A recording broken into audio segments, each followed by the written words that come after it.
हिंदी संगम Portland की ओर से आप सभी का हार्दिक स्वागत है। ये हमारी टीम है। आज वर्कशॉप ऑन नौटंकी का सत्र, इसमें हमारे साथ होंगे अजय कुमार जी। कल के सत्र में थे हमारे साथ अतुल जी, जो आप लोगों ने पसंद किया होगा। अतुल यदुवंशी जी कल हमारे साथ, कल मतलब कि पिछले सत्र में, पहले सत्र में हमारे साथ थे। और आज के सत्र में हमारे साथ हैं अजय कुमार जी। ये अभिनेता, निर्देशक, संगीतकार और नेशनल स्कूल ऑफ ड्रामा से जुड़े एक प्रतिष्ठित रंगकर्मी हैं। आज का जो सत्र है वह नौटंकी के कहानी, किरदार, संगीत और उसकी प्रस्तुति शैली के को समझने पर केंद्रित होगा। नौटंकी में संगीत एक बहुत ही महत्वपूर्ण तत्व होता है, जो सिर्फ पृष्ठभूमि नहीं होता बल्कि संवाद, अभिनय, हर और कथा का अभिन्न हिस्सा होता है। तो इस कार्यक्रम को स्टेट ऑफ ओरेगन और सिटी ऑफ बीवर्टन के सहयोग से आयोजित किया जा रहा है। हम शकील अख्तर जी का स्वागत करते हैं, जिनके सहयोग और समन्वय से यह सब संभव हुआ है। और साथ ही अनूप भार्गव जी और उनकी संस्था झिलमिल के भी आभारी हैं। आज का सत्र करीब 45 मिनट का होगा और उसमें उसके बाद 30 मिनट का प्रश्नोत्तर सत्र होगा, जिसे होस्ट द्वारा संचालित किया जाएगा। आप सभी से निवेदन है कि अपने माइक्रोफोन म्यूट रखें और प्रश्नों को अंत के लिए सुरक्षित रखें। तो अब शकील अख्तर जी से अनुरोध है कि वो आए, अजय कुमार जी का परिचय दें और आज के सत्र की भूमिका रखें। हिंदी संगम और झिलमिल के सभी सदस्यों का स्वागत, सादर नमस्कार। मैं अगले 4-5 मिनट में कुछ बातें अपनी तरफ से रखना चाहता हूं, जो नौटंकी वर्कशॉप के पहले सत्र में आए हमारे विशेषज्ञ अतिथि अतुल यदुवंशी जी ने कही थी। और उसके बाद हमारे बीच में आज के जो अतिथि हैं वो अजय कुमार जी, उनके बारे में बताऊंगा। वो आज के अतिथि वक्ता हैं। वो बहुत सी फिल्में, वेब सीरीज राइटर हैं, एक्टर हैं, डायरेक्टर हैं, कंपोजर हैं और थिएटर के तो एक बड़ा नाम है ही। उन्होंने कहानियों को संगीत के माध्यम से कहने में अलग से महारत भी हासिल की है। कई देशों की उन्होंने अपने नाटकों के प्रदर्शन के लिए यात्रा की है। मैं इंद्र जी आपसे कहना चाहूंगा कि पहले एक थोड़ी सी पंक्तियां एक गीत की, उनके नाट्य संगीत की सुन लें अजय जी से। उसके बाद मैं आगे की बात शुरू करता हूं।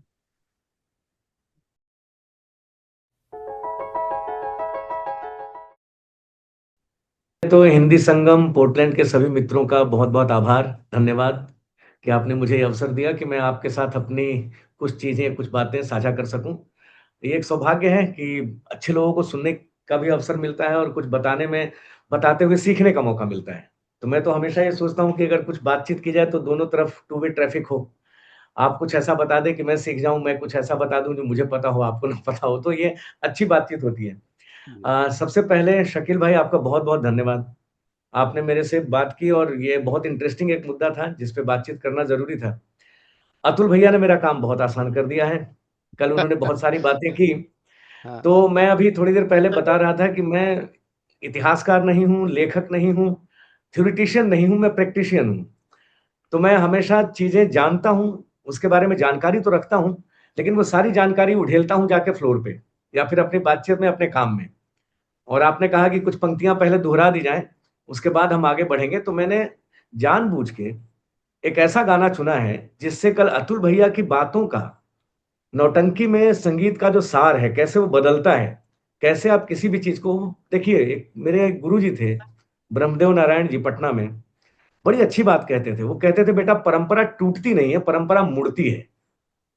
आप उसको तोड़ नहीं सकते, लेकिन मोड़ने के तरीके काल के साथ, समय के साथ बदलता जाएगा। वो परंपरा अपनी जगह पे ही रहेगी। तो मैं एक ऐसा गाना सुनाने जा रहा हूं जो नौटंकी से है ही नहीं, पूरी तरह से क्लासिकल इंडियन थिएटर का है। उत्तर रामचरित, अभी एक नाटक किया था मैंने, सुरेश रनगली जी ने डायरेक्ट किया था। उसमें सीता, जब राम सीता को छोड़ के चले जाते हैं, वो अकेले पड़ जाती है, तो वो सारे ऋषि मुनियों को प्रणाम करके जंगल से विदा लेती है और कहती है कि मैं जा रही हूं। अब ये गाना मैं पूरी तरह से क्लासिकल इंडियन ड्रामा का गाना है और अभी मैं गाऊंगा वो नौटंकी में बदल जाएगा। और अतुल भैया की बात यहाँ पे ये सही हो जाएगी कि जरूरत के हिसाब से, परिस्थितियों के हिसाब से आप संगीत को अगर सही सिचुएशन में डालें, वो उस शैली को अपना लेती है, या यूं कहें कि वो शैली उस धुन या उस संगीत को अपना लेती है। तो आप ये गाना सुनिए, ये पूरी तरह से क्लासिकल इंडियन ड्रामा का गाना है। सीता विलाप कर रही है, सीता नमस्कार कर रही है और जा रही है जंगल से, और नौटंकी में कैसे वो बदलेगा, और बिल्कुल पूरी तरह से बदलेगा। अब ये जाते हुए वो सारे जंगल के ऋषि मुनियों और सबको प्रणाम करते हुए विदा ले रही है। मेरा हाथ जोड़ प्रणाम, मेरा हाथ जोड़ प्रणाम, मेरा हाथ जोड़ प्रणाम, मेरा हाथ जोड़ प्रणाम, मेरा हाथ जोड़ प्रणाम। आप सबको इसी बहाने प्रणाम करने का मौका मिल रहा है इस गाने से।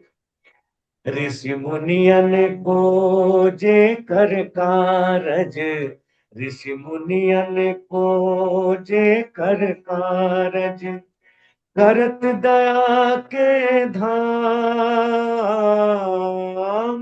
करत दया के धाम, करत दया के धाम, मेरा हाथ जोड़ प्रणाम, मेरा हाथ जोड़ प्रणाम।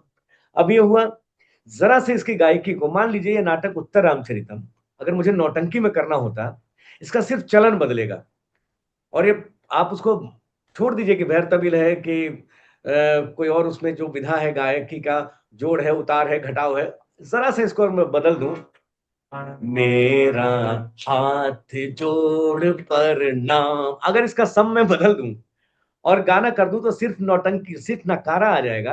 और क्या होगा, ऋषि मुनियन को जे कर कारज, ऋषि मुनियन को जे कर कारज, करत दया के धाम, करत दया के धाम, मेरा दान दान दाते दाते दाते दाती नाड़ा दाती नाड़ा, अगर ये यहाँ नकारा आ जाए, मेरा हाथ जोड़ पर दाग तिंग तिंग दाग दाग दाग तिंग, जैसे वो नकारा आएगा, आपको लगेगा ये उत्तर रामचरितम का नहीं, ये सीता वनवास या सीता विलास उसका कोई नाटक है। क्योंकि इंस्ट्रूमेंट जो है आपके गाने के चरित्र को बना देता है। जो कल बात हो रही थी कि जरूरी नहीं है कि परंपरागत तरीके से बनाई हुई धुनें, जो आ रहा है कि नौटंकी में गाया ही जाता है, समय के साथ वो बदलेगा। इंस्ट्रूमेंट बहुत इंपॉर्टेंट पार्ट निभाता है उस गाने के, उस धुन के चरित्र को बदलने में। अगर यही गाना मैं शहनाई पे बजा दूं, अगर मैं कोशिश करूं आपको एक उदाहरण देने का कि कैसे खेल होगा,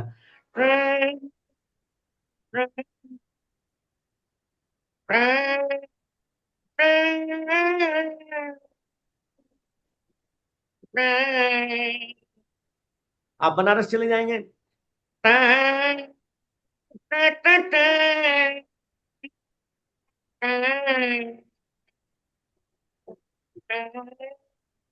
शहनाई की आवाज शायद कट रही है। अब अगर इसमें मैं तबला जोड़ दूं तो विशुद्ध क्लासिकल शहनाई हो जाएगा, और अगर नकारा बजा दूं,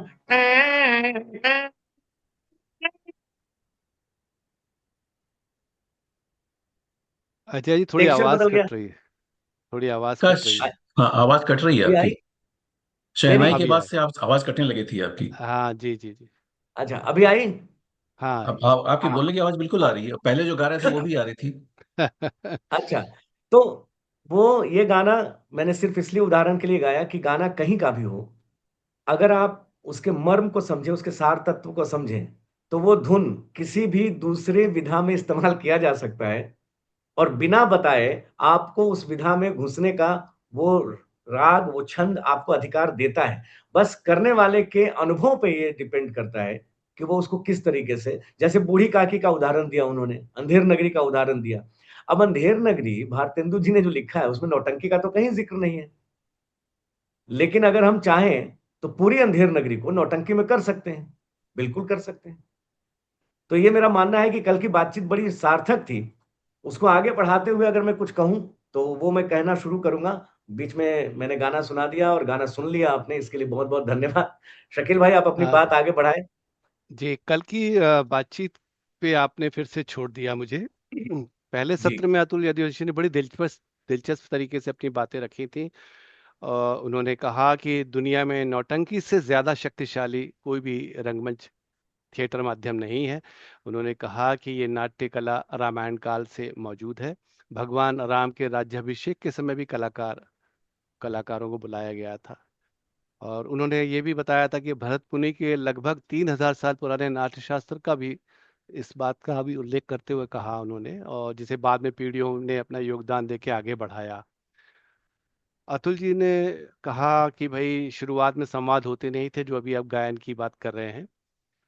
अगर किसी कारण से कोई अभिनेता एक्सप्रेस नहीं कर पा रहा पूरी तरह से भावों को, तो तब दर्शकों तक पूरी भावनाओं को 100% पहुंचाने के लिए गायन शैलियों का इजाद हुआ, आविष्कार हुआ। ऋषि मुनियों ने इसमें योगदान दिया। अतुल जी ने इस बात पे भी ध्यान खींचा था कल, वो हमारे बीच साथ में है यहाँ पर, कि इसी चीज को हम कर्नाटक में यक्षगान, असम में अंकिया नाट, बंगाल में जात्रा, बिहार में देशिया और उत्तर भारत में स्वांग या संगीत भी कहते हैं। उन्होंने ये बात बताई, और उसी उन्होंने बताया कि ये केवल मनोरंजन की बात नहीं थी। इसके जरिए हम शिक्षा, संस्कार, नैतिकता, अपने इतिहास सबको बताते थे। और इस तरह के नाटक भी होते थे, जैसे कि राजा सत्य हरिश्चंद्र, भक्त पूरनमल, अमर सिंह राठौर वगैरह। और उन्होंने ये भी बताया था कि संगीत या संगीतक पहले इसको कहा जाता था, मगर जब 1882 में आ, खुशीराम जी ने एक संगीत शहजादी नौटंकी लिखा, वो इतनी लोकप्रिय हुई। उसमें एक आम सिपाही से शहजादी को प्यार हो जाता, उसका बहुत ही कम वेट था, 9 टका और फूलों जैसा। और वो इतनी लोकप्रिय हो गई नौटंकी की, उसके बाद में वो संगीत शहजादी नौटंकी की जगह नाम ही नौटंकी इस विधा का पड़ गया। तो इस तरह की बड़ी इंटरेस्टिंग बातें बताई उन्होंने। बताया कि पहले भाई ये इसका बहुत बड़ा युग था, और बहुत बड़े बड़े दल हुआ करते थे, ट्रुप्स हुआ करते थे, 100 कलाकार होते थे, और ये सब ऑडिटोरियम में अच्छे खासे इसके प्रदर्शन होते थे। तो ये बहुत बड़ी बात है कि एक ज़माना था नौटंकी का। और उन्होंने वैसे अभी ये भी कहा कि नौटंकी का ज़माना बदला नहीं। और आप जो गायन की बात कर रहे थे, उसमें उन्होंने बताया कि भाई फ्रेमवर्क नहीं बदलना चाहिए नौटंकी का, अगर आप ले भी रहे हैं तो। और जैसे इसमें दोहा, चौबोला, दौड़, बहरे तबील, शिकस्त, लावणी, कव्वाली, गजल, सभी चीज़ें शामिल हैं। एक पूरा गुलदस्ता है। लेकिन अगर वो एकदम ही आप बदल देंगे तो शायद वो नौटंकी जैसा नहीं रह जाएगा। ये उनकी एक खास बात थी। तो और उन्होंने फिर अपनी तरफ से जो काम किया ही है वो तो है। ये तो कुछ खास बातें मैंने बताई। उनका कहना है कि भाई ये बहुत समृद्ध परंपरा है, ये कभी ख़त्म नहीं होने वाली है, इसका भविष्य बहुत ही उज्जवल है। और ये कोई ठहरे हुए पानी का नाम नहीं है, बल्कि ये तेज गति से बह रहा है। अगर आप अंग्रेजी में कहेंगे तो हम अंग्रेजी में भी नौटंकी कर देंगे, और इस तरह के प्रयोग करने में सक्षम है हम, ये तक अतुल जी ने कहा। एनीवे, मैं अब आपके बारे में थोड़ा सा बता देता हूँ। हमारे बीच जो उपस्थित यहाँ पे वर्कशॉप के दर्शक हैं, हिंदी संगम, झिलमिल और देश और विदेश से। मैंने थिएटर जर्नलिज्म के रूप में अजय जी आपको बहुत पहले से देखना प्रारंभ कर दिया था, और बीते कुछ सालों में मैं एनएसडी में जो आर्टिस्ट लोगों को देखता रहा हूँ, उनमें से एक आप हैं, जो बड़ा प्रभावित रहा अरे हूँ मैं आपसे। और आपका मायरे जैसा संगीत आज भी मेरे कानों में गूंज रहा है। आपके बहुत सारे अभिनय के काम मेरे आंखों में हैं। ताजमहल का टेंडर का मैंने वो शो भी देखा जिसमें आप मुख्य भूमिका निभाते हैं। तो जी। आपका सफर के बारे में मैं सबको बताना चाहूंगा। अजय जी का रंगमंच का सफर 90 के दशक में पटना से शुरू हुआ था। उनकी रंग यात्रा पटना के निर्माण कला मंच से शुरू हुई थी। बाद में उनको वहां पे पहले गुरुजी मिले थे, संजय उपाध्याय जी। और उसके बाद फिर बीवी कारन जी के साथ आप जुड़े। करीब 10 सालों तक उनके साथ वर्कशॉप की, थिएटर किए, प्रोडक्शंस किए। फिर जब अजय जी 1997 में आए एनएसडी और डिप्लोमा लिया इन्होंने, उस दौरान उनकी मुलाकात पंडित रविशंकर जी के शिष्य संगीत मर्मज्ञ के भास्कर चंद्रवर्कर जी से हुई। और इस तरह तीसरे संगीत गुरु मिले उनको, और इन तीनों का जो सार है आपने समझा, जाना, और फिर आपने अपना एक अनूठा काम शुरू किया जिसे कहते हैं कथा गायन वाचन। और ये नौटंकी का एक्सटेंशन किसी लेवल पे कह सकते हैं, पता नहीं मुझे इसके बारे में। मतलब आपने चूंकि संगीत को समझा है, जाना है, उस पर बात शोध करेंगे किया है। बिल्कुल। अतुल जी विशेष रूप से इसके जानकार हैं। फिर भी आपने कथा गायन वाचन की पौराणिक और पारंपरिक शैली को मानकर काम किया बहुत सारा। और 25 सालों का आपका इसका बैकग्राउंड है पूरा, कि आप समझते हैं कि अभिनेता का संगीत क्या है, सिर्फ गाने गा देना ही संगीत है, या फिर संवाद अदायगी, लय और सुर में भी संगीत छपा हुआ होता है। ये सब बातें आपने कही हैं और कहते आए हैं। और आपकी एक बात मुझे हमेशा बहुत पसंद है, जो कई लोगों से मैंने सुनी, वो बीवी कारण साहब की है।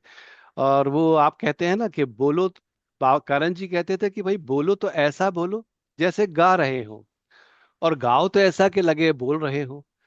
तो ये जो गायन और वाद संगीत की जो आपसी ये रंगमंच का जो खेल है, ये बहुत ही अद्भुत है, और इस चीज को भी आपने समझा है। अजय जी के बारे में आप लोगों से ये भी बता दूं कि आपने पीके, डंकी, चिल्लर पार्टी, टूबा टैक्सी जैसी चर्चित फिल्मों में काम किया, कई सीरियल्स लिखे हैं, और फिलहाल आप एनएसडी में एडहॉक फैकल्टी हैं। 17 सालों से विजिटिंग फैकल्टी रहे हैं। मैं जो हमारे बीच में ऐसे लोग हैं जो कलाकार हैं, जो स्पीच, डिक्शन, एक्टिंग को समझना चाहते हैं, उनके लिए अजय जी हमारे लिए एक तोहफा है। वॉइस एंड स्पीच और थिएटर, म्यूजिक और एक्टिंग पढ़ाते हैं एनएसडी में। तो ये हमारे लिए खुशी की बात है सर, आपको हम अपने बीच में पाकर गदगद हैं। और धन्यवाद। आपके जी आपकी एक बात और मैं बस अंत में कह दूं कि अजय जी ने 2006-07 में उनकी कला की एक नई वैश्विक उड़ान भरी थी। World film director Tim Supple के निर्देशन में उन्होंने a midsummer night's midsummer dream में नाइट काम किया था। हाँ, yes sir. Dream. A, a midsummer night dreams में काम किया था, और ये बहुत ही बड़ा प्रोडक्शन था। इसके 400 से अधिक shows London, Britain, Europe, Australia, US, Canada में हुए। और सबसे बड़ी बात ये कि इस प्रोजेक्ट में बहुत सारे देशों के साझा समर्थन था। आपने नसीरुद्दीन शाह के साथ काम किया, आपने बंसी कौल जी, आदिल हुसैन के साथ, रॉबिन दास के साथ, और कई टैलेंटेड हस्तियों के साथ आप जुड़े रहे। आप आए हैं हमारे बीच में, आपने अभी अभी एक छोटा सा गीत सुनाया। मैं इतना ही कहूँगा कि जो एक तो हम ये समझेंगे कि आज के आपके सेशन में संगीत की विस्तार के साथ ही, कि भाई ये जो आधुनिक थिएटर वर्ल्ड है, इसमें नौटंकी कितनी प्रासंगिक है आज के समय में आपके हिसाब से। आपने नौटंकी कौन सी देखी है, और कौन से नौटंकियों में आपको काम करने का कभी किसी तरह से मौका मिला है, ये हम जानेंगे। और दूसरी जो बात जो आप कह रहे थे कथा गायन वाचन के संबंध में, नौटंकी के रेफरेंस में, वो आप आगे बढ़ाएंगे। बहुत बहुत धन्यवाद, आप अपनी बातचीत जी, कंटिन्यू कर सकते हैं। बहुत बहुत धन्यवाद अकील भाई। सबसे पहले मैं शुरू करना चाहूंगा वहां से कि मेरा सरोकार जो अभिनेता का संगीत से है, घूम के नौटंकी पे ही आ जाएंगे। क्योंकि कोई भी विधा जब इस तरह की हो जिसमें संगीत का प्रभाव ज्यादा हो, तो कई बार ना हम कंफ्यूज होते हैं। थोड़ा सा हम उसको सुधार कर लेते हैं। जैसे ही हम बोलते हैं ना म्यूजिकल थिएटर, हम ये भूल जाते हैं। हम हमेशा ये सोचने लगते हैं कि म्यूजिकल थिएटर का मतलब एक नाटक होगा जिसमें गाने ही गाने होंगे। हम संवाद को गौण कर देते हैं, हम संवाद की तरफ ध्यान ही नहीं देते। जबकि म्यूजिकल थिएटर का असली मतलब सिर्फ इतना है कि एक ऐसा नाटक जिसमें संगीत की प्रधानता हो। दुनिया का कोई भी ऐसा नाटक नहीं है, कल अतुल भैया ने भी इस बात को कहा, आप बताइए मुझे कौन सा ऐसा नाटक है जिसमें संगीत ना हो, सुर और ताल ना हो। हम ये कंफ्यूज हो जाते हैं। हम सोचने लगते हैं कि गाना गाया जाएगा तभी वो नाटक संगीत में होगा, क्योंकि उसमें कुछ वाद्य यंत्र बज रहे हैं। तो क्या आधे अधूरे में संगीत नहीं है? क्या रुस्तम सोहराब में संगीत नहीं है? क्या वेटिंग फॉर गोदो में संगीत नहीं है? सारे बिना संगीत के प्रभाव के दुनिया का कोई भी नाटक सुर और लय के लिखा ही नहीं जा सकता, बनाया ही नहीं जा सकता। इसका सबसे बड़ा उदाहरण ये जाता है, हम और पीछे चलते हैं। मैं बार बार ये कहता हूं, हम नौटंकी को मान लेते हैं एक इतिहास के तौर पे कि 1800 इतने में शुरू हुआ, एक नौटंकी रानी हो गई। कल हमारी बातचीत भी हो रही थी, मैं सुन भी रहा था। आप अगर आपने कथा गायन वाचन जो मैं जब कहता हूं, तो कथा गायन वाचन उस पूरे अस्तित्व का वर्णन करता है जो इस तरह की सारी विधाओं का सार है। इसके लिए मैं इसको बार बार कहता हूं कि इस तरह की जितनी परंपराएं हैं वो प्राचीन नहीं है, वो पौराणिक है। आपको और पीछे जाना पड़ेगा। आपको वेद, पुराण, गीता, कुरान, बाइबल, धर्म ग्रंथों की ओर जाना पड़ेगा। आप दुनिया का कोई भी धर्म ग्रंथ उठाइए, सारे धर्म ग्रंथ लय और छंद में लिखे हुए हैं। सारे धर्म ग्रंथ कथा गायन वाचन के उत्कृष्ट उदाहरण हैं। उनमें लय है, छंद है, उसमें अलग अलग तरीके के आपको दोहे, चौपाइयां सब कुछ दिखेंगे। बस तरीका ये है, ज्योग्राफी के हिसाब से और उनके अपने क्षेत्र के हिसाब से, उनके परंपरा के हिसाब से उनका चलन अलग है। अगर हम किसी भी धर्म ग्रंथ को चाहें और गाना चाहें, आप बहुत ही आराम से गा सकते हैं। तो ये अगर मैं कहूं कि नौटंकी की ये परंपरा, अगर हम नौटंकी के रेफरेंस में लें और सिर्फ इतना कह लें कि ये 1800 या 1900 या फलानी शताब्दी का था, देखिए नाम पड़ा होगा उस शताब्दी में, लेकिन अगर पीछे जाएंगे जब नाम नहीं पड़ा होगा, जब लिपि का आविष्कार नहीं हुआ होगा, तब भी तो आदमी कुछ गाता होगा, कुछ बजाता होगा, कुछ सुनता होगा, आंगिक गतियों का सहारा लेता होगा। हम हमेशा सोचते हैं कि कोई भी शैली, नौटंकी हो, विदेशिया हो, यक्षगान हो, स्वांग हो, बात पोसी, किस्सा गोई, भांड दुहाई, भांड पाथेर, ये सारे एक क्षेत्रफल के हिसाब से विभिन्न क्षेत्रों के कारण उनका नाम बदलता गया, लेकिन ये सारे दरअसल कथा गायन वाचन के अंग हैं। उसी पेड़ के वृक्ष के अलग अलग टहनियां हैं ये, बस नाम बदलता गया। दुनिया का कोई भी ऐसा देश नहीं है जहां कथा गायन वाचन है, अगर अंग्रेजी में कहें थोड़ी सुविधाजनक स्थिति में आने के लिए, कि musical recitation of story telling, यही कहेंगे। तो musical recitation of story telling तो दुनिया के हर कोने में है। अगर आपने अपने माँ बाप, दादा दादी, नाना नानी से कहानियां सुन रखी हैं बचपन में, उसी तोते की, उसी राक्षस की जिसके प्राण तोते में बसते हों, है ना, तोते की टांग तोड़ो तो राक्षस की टांग टूट जाएगी, तोते के पंख तोड़ो तो उसके हाथ टूट जाएंगे, गर्दन मरोड़ो तो मर जाएगा।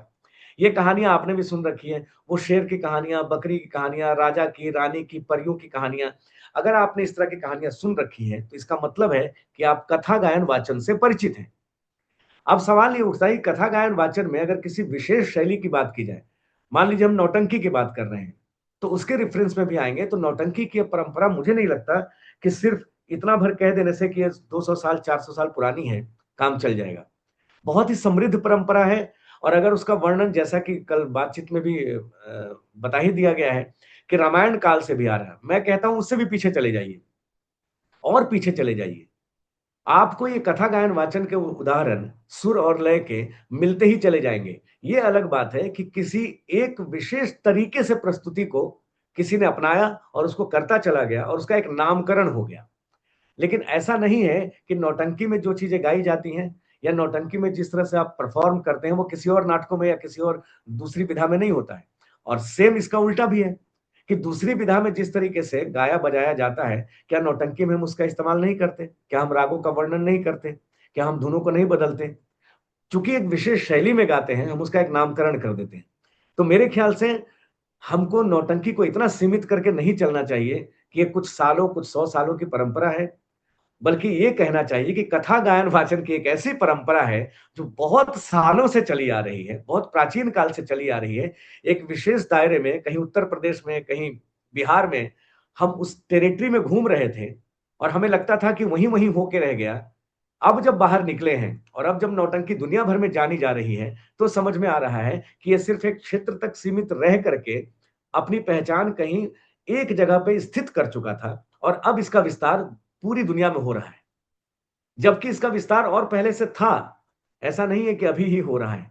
तो हमें इसको थोड़ा बृहद पैमाने पे देखना होगा। अब अगर मैं आऊं, जो मेरा काम है, कि अभिनेता का क्या कंसर्न है सुर और लय से और उसका नौटंकी से क्या लेना देना है। देखिए, एक अभिनेता के लिए बिल्कुल ही आवश्यक नहीं है कि उसको गाना गाना आए, लेकिन नौटंकी तो गायन से ही चलेगा, गाना तो गाना पड़ेगा भाई, उसके बिना काम नहीं चलेगा।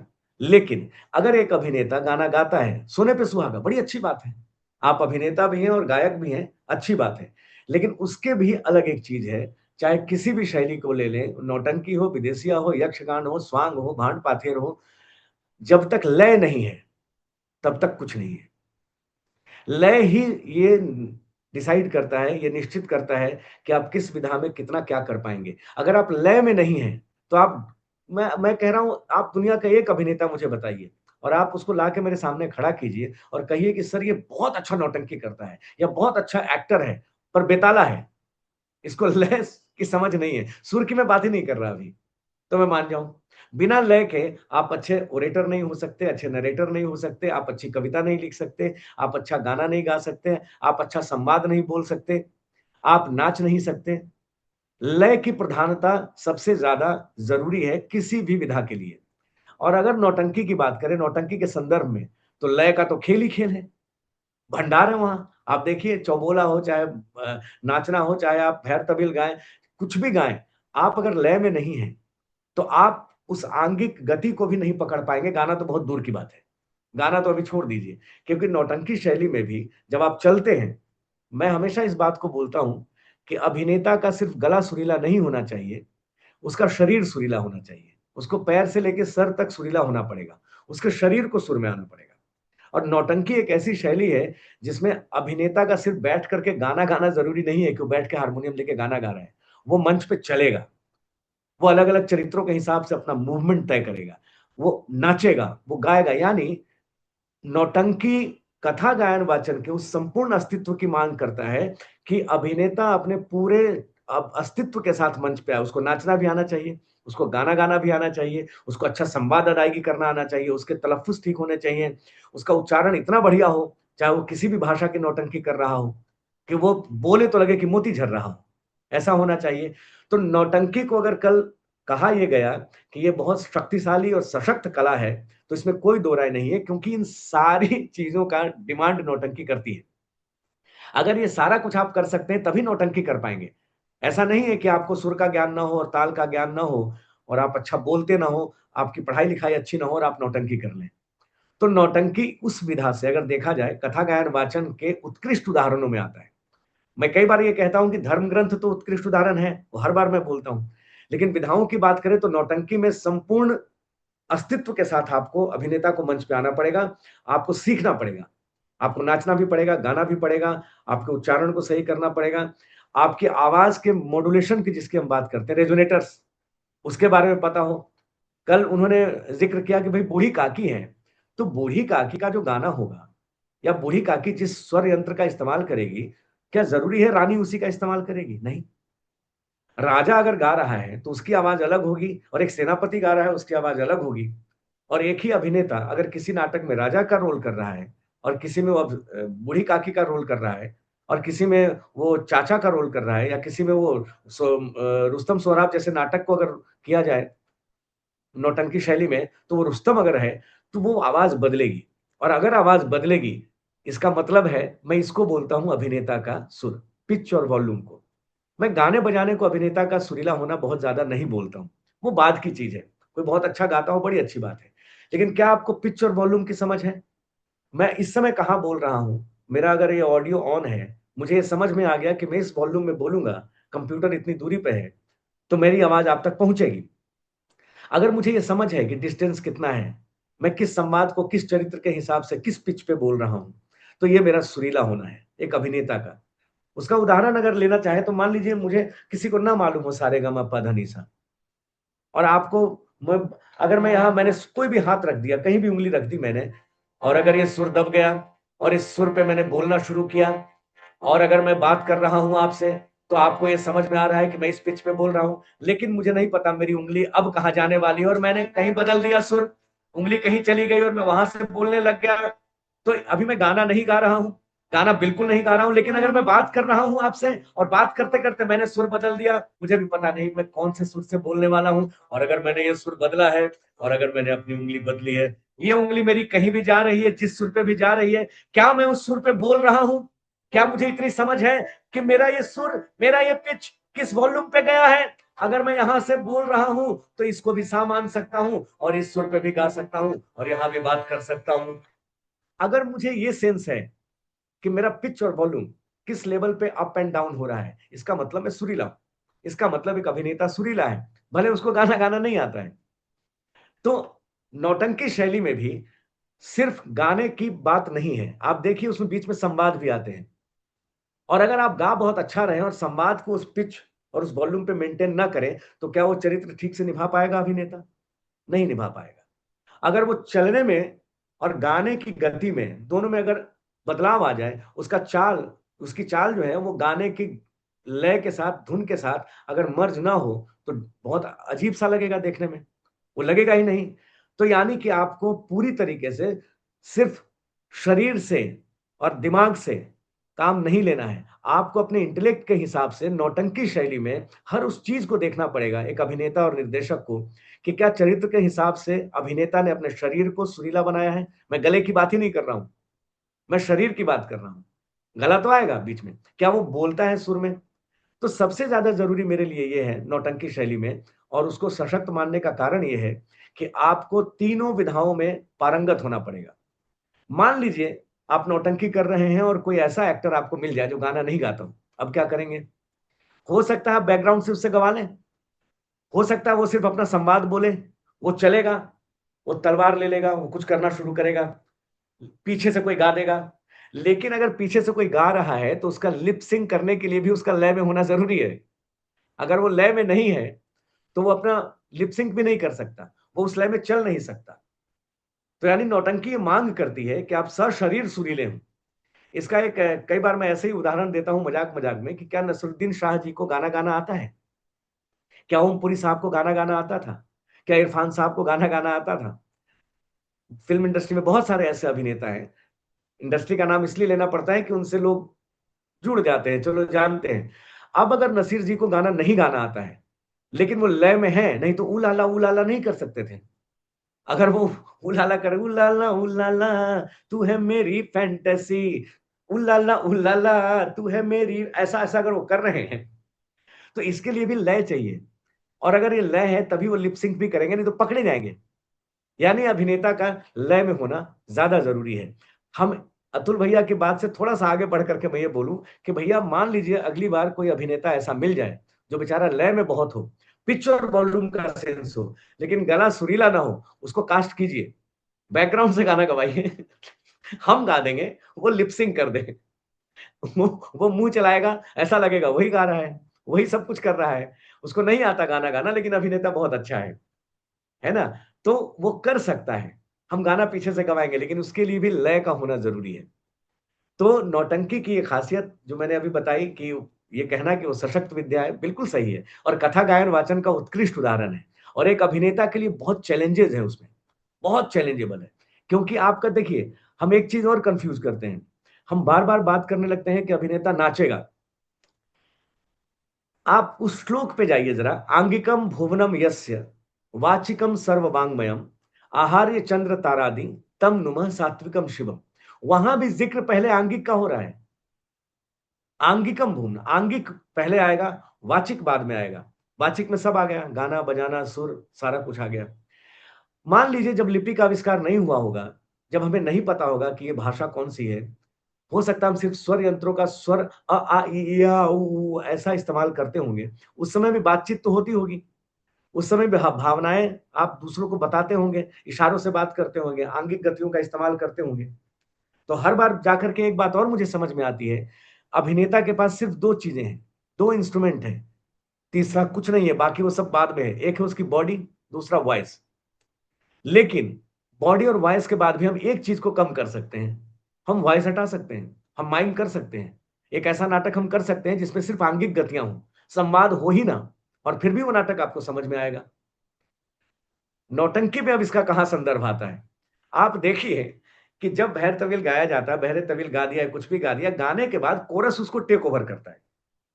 आपने गा दिया, गाने के बाद कोरस जब टेक ओवर करता है, तो वो जो मुख्य पात्र अभिनेता है वो गाता नहीं है, वो फिर आंगिक गति करता है। वो जो गा रहा है उसको अपने भावनाओं से दिखाता है। पहले वो माइक पे गा देता है, गाने के बाद वो जाकर के एक्शन करने लगता है कि मैंने क्या गाया और मैंने क्या कहा, है ना? कि अगर उसने गाया कि ऐसा नाटक तो हमसे कराए है क्या, कि जिसमें आती कहीं तुक नजर ही नहीं, ये वो गा रहा है कि रूप के सूप में बात उड़ जाए है, सच क्या है किसी को खबर ही नहीं।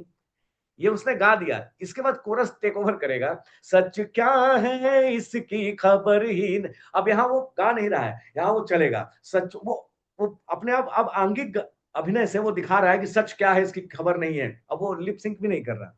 यानी कि आपको आंगिक अभिनय में भी पारंगत होना पड़ेगा, कि अगर आपने गा दिया कि अरे जिला एक बिजनौर है यूपी के दरमियान और शहर नजीमाबाद को अरे लो उसमें ही जान, अब गा दिया, अब टेक ओवर हुआ, अब वो पूरे शहर नजीमाबाद और उस आंगिक अभिनय से कि जिला एक बिजनौर कितना बड़ा है वो अपनी आंगिक गतियों से दिखाएगा कि आओ जान लो सब कुछ।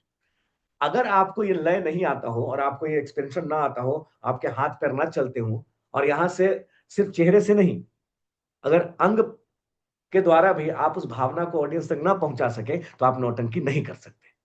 यानी कि गाने के साथ साथ आंगिक गतियों में भी पारंगत होना पड़ेगा, और गाना आता हो तो बड़ी अच्छी बात है। तो मुझे ये समझ में आता है कि कथा गायन वाचन का, अच्छा आपने पूछा कि मैंने क्या किया, मैंने डाकू सुल्ताना किया था, रामदयाल शर्मा जी के साथ किया था। एक कंट्रोवर्शियल बात मुझे समझ में आती है, पता नहीं बोलना चाहिए कि नहीं, मैं बोल रहा हूं, ठीक है, हो सकता है बहुत लोगों को बुरा लगेगा, लेकिन वो बात किसी और संदर्भ में है जो कल की बात में रह गई थी। अतुल भैया कहते कहते रह गए, कहा भी उन्होंने कि बहुत सारे लोगों ने बहुत सारे एक्सपेरिमेंट कर डाले, ठीक है, और बहुत ही गलत एक्सपेरिमेंट कर डाले। अतुल जी ने जो एक एक्सपेरिमेंट किया है वो डिजास्टर है। वो डिजास्टर इसलिए बोल रहा हूं पॉजिटिव पॉइंट ऑफ व्यू में, क्योंकि लोग जब जब अतुल जी का नाटक देखेंगे बोलेंगे अतुल जी ये क्या नाटक कर रहे हैं आप, और ये मैंने चंडीगढ़ में एक सेमिनार में भी बोल रखा है। मैंने कहा अतुल भैया आपको पागल समझेंगे लोग, नौटंकी का विरोधी समझेंगे आपको, आपने तो तहस नहस कर दिया, बर्बाद कर दिया। बोले क्या हो गया? मैंने बोला आपने एलईडी का इस्तेमाल कर लिया, पीछे कौन एलईडी लगाता है नौटंकी में? आपने आधुनिक वाद्य यंत्रों का इस्तेमाल कर दिया, कौन करता है? जो भी नौटंकी को पूरी तरह से पकड़ के परंपरागत तरीके से करने वाला आदमी होगा वो आपका विरोध करेगा, ठीक है। जब मैंने ये कहा तो लोगों ने सोचा कि मैं बुराई कर रहा हूं। मैंने कहा लेकिन यही सबसे अच्छी बात है, क्योंकि कोई भी परंपरा, कोई भी शैली जहां से उत्पन्न हुई, आधुनिकता के साथ उसमें बदलाव जरूरी है, आवश्यक है। अगर नौटंकी में एलईडी का इस्तेमाल हो रहा है तो क्या बुराई है भाई, क्या डिजास्टर हो गया? अगर नौटंकी शैली में एक नया इंस्ट्रूमेंट ऐड हो गया, आपने उसकी धुन को तो नहीं बदला, आपने उसके चलन को तो नहीं बदला, आंगिक वाचिक वही है, नए नए इक्विपमेंट आ गए। तब तो नौटंकी में अगर हम उस सदी में जाएंगे 1800 में, उसमें तो लाइट भी नहीं होती थी, लालटेन लेके आओ, आओ लालटेन जलाओ, मशाल जलाओ, करो नौटंकी। है ना? उस समय तो ऑडिटोरियम भी नहीं था, लगाओ पंडाल, लगाओ तानो उसको, कनात को, और करो नौटंकी। कहां से लाओगे आप? इस संदर्भ में एक बात, एक और बड़े व्यक्तित्व है उनका जिक्र करना जरूरी है, जहां से मैंने ये बात शुरू की। मेहदी हसन साहब और जगजीत सिंह, दो ऐसे नाम हैं गायकी की दुनिया में जिनका कोई सानी नहीं है। दोनों अपने अपने फील्ड में अल्लामा है, उनको कोई छू नहीं सकता।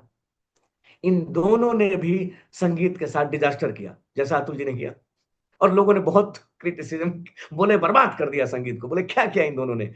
पहली बार गजल में आप जरा सोचिए, सिंथेसाइजर बज रहा है, गजल में पियानो कौन बजाता है? ट्रम्पेट। इमेजिन कर सकते हैं आपकी गजल और ट्रम्पेट, गजल और शहनाई, गजल और वायलिन, सारंगी हो सकता है, सरोद हो सकता है, वीणा हो सकती है, जो उस जमाने में चलते थे। लेकिन इन दोनों लोगों ने, तो जगजीत सिंह साहब से का इंटरव्यू है, उनसे पूछा किसी ने कि आपने गजल में ट्रम्पेट बजवा दिया, ड्रम बजवा रहे हैं आप, अरे ढोलक तबला बजेगा, आप ढोलक बजवा रहे हैं, पखावज बजवा रहे हैं, आप गजलों के साथ ये क्या कर रहे हैं, आप उसको मार रहे हैं। तो उन्होंने कहा कि जब ये गजल गाई जाती थी, जिस समय आप लोग गाते थे, उस समय इंस्ट्रूमेंट थे ही नहीं, तो आप बजाते कहां से? अगर उस समय ये होता तो निश्चित तौर से गजल के साथ आप ड्रम बजवा रहे होते। जब था ही नहीं तो क्या बजाओगे? जब एलईडी था ही नहीं तो क्या लगाओगे? जब वो इंस्ट्रूमेंट ही नहीं था।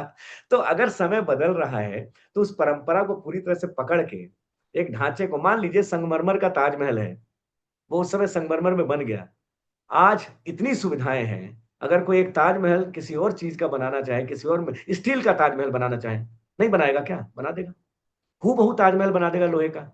आज तो इतनी तकनीक आगे निकल चुकी है, उस समय नहीं था तो नहीं बना। तो इसलिए कई लोगों ने, मेरे से भी ये बात हुई, अतुल भैया की भी बात हुई थी, और बहुत लोगों ने बोला कि अतुल जी जो है वो नौटंकी को बर्बाद कर रहे हैं, इन्होंने परंपरा को खत्म कर दिया। हमने कहा अच्छा बताओ कैसे खत्म किया, इन्होंने परंपरा के साथ ऐसा क्या कर दिया जो तुम्हें लग रहा है कि नौटंकी बर्बाद हो गई। तो बोला यार वो अजीब, वो लाइटों के वो करते हैं, बहुत लाइटें और चकाचक, और बहुत अतुल भैया का नाटक आप देखेंगे, जब मैंने देख रखा है सारा, बहुत ही बढ़िया लाइटिंग, एकदम मॉडर्न लाइटिंग के साथ। अगर एक बंदा स्पॉट में खड़ा है तो स्पॉट में खड़ा है, अगर एक दूसरा इफेक्ट पीछे चल रहा है, आग जल रही है तो आग जल रही है ना। वो लाइटों का इस्तेमाल बहुत अच्छा करते हैं, बहुत अच्छा प्रकाश व्यवस्था लाते हैं, और दृश्यों का संयोजन ऐसा करते हैं कि प्रकाश के माध्यम से अलग अलग दृश्यों को एक ही मंच पे अलग अलग दिखाते हैं। नौटंकी में कहीं ऐसी कोई परंपरा नहीं है। दो हेलोजन जला दिया, ट्यूबलाइट जल गए या लाइट जल गई, दो लाउड स्पीकर लग गए, चार माइक लगे, अभिनेता माइक पे आएगा, पूरे मंच पे रोशनी है, वो कहीं भी जा सकता है। लेकिन जब तकनीक आई, अगर आप कमानी में कोई शो कर रहे हैं और इतनी सुविधा है और कोई जल रहा है, नौटंकी की पूरी शैली को उसके पारंपरिकता और ऑथेंटिसिटी के साथ रखते हुए, गायन वादन आंगिक को रखते हुए अगर कोई प्रकाश की व्यवस्था कर रहा है तो उसमें बुराई क्या है। तो अब नौटंकी के साथ एक और सुविधा हो गई है कि हम उसको और बृहद कर सकते हैं। हम आधुनिक तकनीकों का इस्तेमाल कर सकते हैं, आधुनिक यंत्रों का इस्तेमाल कर सकते हैं, आधुनिक वाद्यों का इस्तेमाल कर सकते हैं, और इसमें कोई बुराई मुझे नजर नहीं आती, क्योंकि है तो करेंगे। आपने मायरी में कासे कहूं नाटक मेरा देखा है शकील भाई, अब उसमें मैंने ढोलक तबला हारमोनियम सब कर लिया। अगर किसी दिन मेरा मन करे कि उसमें एक ट्रम्पेट बजे, और मेरा एक सीन बहुत अच्छा हो सकता है, बारात आ रही है, मैं एक नया सीन डाल दूं उसमें, बारात आ रही है, तो बारात में उस समय इंस्ट्रूमेंट ही नहीं होते थे, तो शहनाई बजा रहे हैं। आज मेरे नाटक में का बारात ट्रम्पेट बजा के नहीं आ सकता। अगर बारात में ट्रम्पेट का इस्तेमाल कर दूं और बोले कि आप लोक कला को मार रहे हैं, लोक कलाओं में ट्रम्पेट कहाँ है, अरे नहीं थे उस समय, मैं उसी धुन को ट्रम्पेट पे बजाऊंगा। जगदीश सिंह जी बजा रहे हैं, मेहंदी हसन साहब बजा गए, गजलों में उन्होंने ऐसे ऐसे इंस्ट्रूमेंट इस्तेमाल कर दिए। गिटार गिटार कौन बजाता है गजल में, मैं तो गिटार का विरोधी हूं, फिर गिटार बिल्कुल नहीं बजना चाहिए। तो कल को अगर अतुल भैया गिटार बजवा दें नौटंकी में और लोग उनको ये कहने लगे कि अतुल जी आपने गिटार बजाया नौटंकी में, अरे भाई क्यों नहीं बज सकता। हमें कभी भी प्रयोग से और नए नए प्रयोगों से डरना नहीं चाहिए, करना चाहिए। और मुझे लगता है कि नौटंकी में असीमित संभावनाएं हैं। आज की तारीख में बहुत संभावनाएं हैं कि उनके वस्त्र विन्यास को चेंज कर सकते हैं उसके आधुनिक परिवेश को चेंज कर सकते हैं आप उसके पूरे सेटअप को चेंज कर सकते हैं, आप लाइटिंग को चेंज कर सकते हैं, आप इंस्ट्रूमेंट चेंज कर सकते हैं, और नौटंकी कभी नहीं मरेगी। इस तरह की परिवर्तन से नौटंकी कभी कोई खतरे में नहीं पड़ेगा, बल्कि वो और इन्हांस होगा। अभिनेता आप नए ला सकते हैं। अच्छा एक बात बताइए, मान लीजिए नौटंकी को आपने कहा कि अंग्रेजी में कर देंगे, तो ये तो सबसे बड़ा विरोधाभास हो गया। नौटंकी तो भैया वो अवधी और कानपुर और उत्तर प्रदेश वही होगा, उसी भाषा में होगा। तो ये तो क्या हुआ है, जड़ता हो गई। आप पकड़ के बैठे हैं किसी चीज को कि मैं ऐसे ही करूं। क्यों पंजाबी में नौटंकी नहीं हो सकती, उर्दू में नौटंकी नहीं हो सकती। आप रामलीला देखिए जाकर के, उत्तर प्रदेश उर्दू में हो रहा है, विशुद्ध उर्दू में रामलीला, नौटंकी में रामलीला। नौटंकी के द्वारा महाभारत हो रहा है, नौटंकी में रामलीला हो रहा है, नौटंकी में नई कहानियां हो रही हैं। और एक बात से मैं और सहमत हूं कि बहुत सारे 10-15 वैसे ही नाटक थे, डाकू सुल्ताना हो गया, फिर वो मैं तो नाम भी भूल रहा हूँ, अतुल भैया को ज्यादा याद रहता है सारे नाम, उन्होंने 10-15 नाम जो लिए है ना, उन्हीं नाटकों को लेकर के नौटंकी कई 100 सालों तक चलती रही। अब अगर एक ही उसी परंपरा में उसी नाटक को बार बार आप रिपीट कर रहे हैं, कंटेंट नया नहीं आ रहा है, तो दर्शक कमेंगे, दर्शक की संख्या घटेगी। दर्शकों को अंततः किसी भी शैली में आप जाएं, कोई भी शैली अपनाएं, नई कहानियां चाहिए। अगर नया कंटेंट नहीं आएगा तो दर्शक आप तक नहीं पहुंचेगी। और नया कंटेंट पैदा करने के लिए अगर एक उत्तर प्रदेश का आदमी नौटंकी शैली में काम करते हुए साउथ इंडिया के किसी को और राजस्थान के किसी राइटर को उसकी कहानी को लेकर के अगर वो नौटंकी में करे, तो इसमें कोई बुराई नहीं है। मुझे लगता है बिल्कुल होना चाहिए। देथा जी की कहानी राजस्थानी है, मैं उसको राजस्थानी रहने ही नहीं देता हूं, मैं उसको पूरे हिंदुस्तान का बना देता हूं, उसमें अलग अलग भाषाएं भी डाल देता हूं। तो आज वो समय आ गया है, मुझे लगता है कि भाषाई स्तर पर भी नौटंकी का विकास होना चाहिए। हमें ये रिजिड नहीं होना चाहिए कि नौटंकी होगी तो उर्दू में होगी, अवधी में होगी या उत्तर प्रदेश वाली फोनेटिक में होगी और कानपुर वाले में ही होगा और बिहार वाले में ही होगा। हमें आगे बढ़ के अंग्रेजी में क्यों नहीं होगा? बिल्कुल हो सकता है। उर्दू में क्यों नहीं होगा? असमिया में क्यों नहीं हो सकता? यात्रा थिएटर में अगर वो इतने 100 सालों से करते आ रहे हैं, आप देखिए यात्रा वालों से हमें सीखना चाहिए। उन्होंने आधुनिक तकनीक का इतना खतरनाक इस्तेमाल किया है कि पूरी फ़िल्म मंच पे दिखा देते हैं और अभी भी उसको यात्रा बोलते हैं और यात्रा वाले पूरे एलिमेंट उनमें होते हैं। कहीं से वो उसको खराब नहीं होने देते, लेकिन आधुनिक तकनीकों का ऐसा इस्तेमाल करते हैं कि मंच पे ऐसा लगता है जैसे सिनेमा देख रहे हैं और वो करते हैं। लैला मजनू का ज़िक्र कल आया। लैला मजनू नाटक में संवाद भी है, गायकी भी है, मार-धाड़ भी है। यानी कि अगर पुराने थोड़े से पीछे चले जाएँ, आपको याद होगा वो रिक्शे पे और हाथी पे बैठ के और ऑटो पे जब स्कूलों में फ़िल्म दिखाया जाता था कि कल फलाने राजकीय मध्य विद्यालय के चमचमाते पर्दे पे, है ना? ये फ़िल्म आप देखने आइए रात के 9 बजे, चमचमाते सितारे, अमिताभ बच्चन, धर्मेंद्र, है ना? ऐसे अनाउंस किया जाता था और आकर के आप अठन्नी-चवन्नी और कुर्सी वाला वो होता था सिस्टम, उसमें बैठ के आप फ़िल्म देखते थे। वो फ़िल्म दिखाई जाती थी, लोग जाते थे काम खत्म करके। अब मल्टीप्लेक्स आ गया, हॉल आ गए, आप उसको और बेहतर तरीके से देख सकते हैं, वही शोले आप देख सकते हैं बेहतर तरीके से, जो ओपन ग्राउंड में कभी 2 स्पीकर लगा करके और दरी पे बैठ के दरी 50 पैसा, कुर्सी ₹1, सोफ़ा ₹2 ठीक है? वहाँ बैठ के देखते थे। अब अगर हॉल आ गया और आप ये कहें कि यार वही ठीक था, हम हॉल में क्यों जाएँ? सिनेमा देखने का मज़ा तो वहीं आता था। भाई सिनेमा वही है, अगर आपको सुविधा मिल रही है, तो क्यों नहीं मल्टीप्लेक्स में आदमी जाके देखेगा डॉल्बी साउंड पे?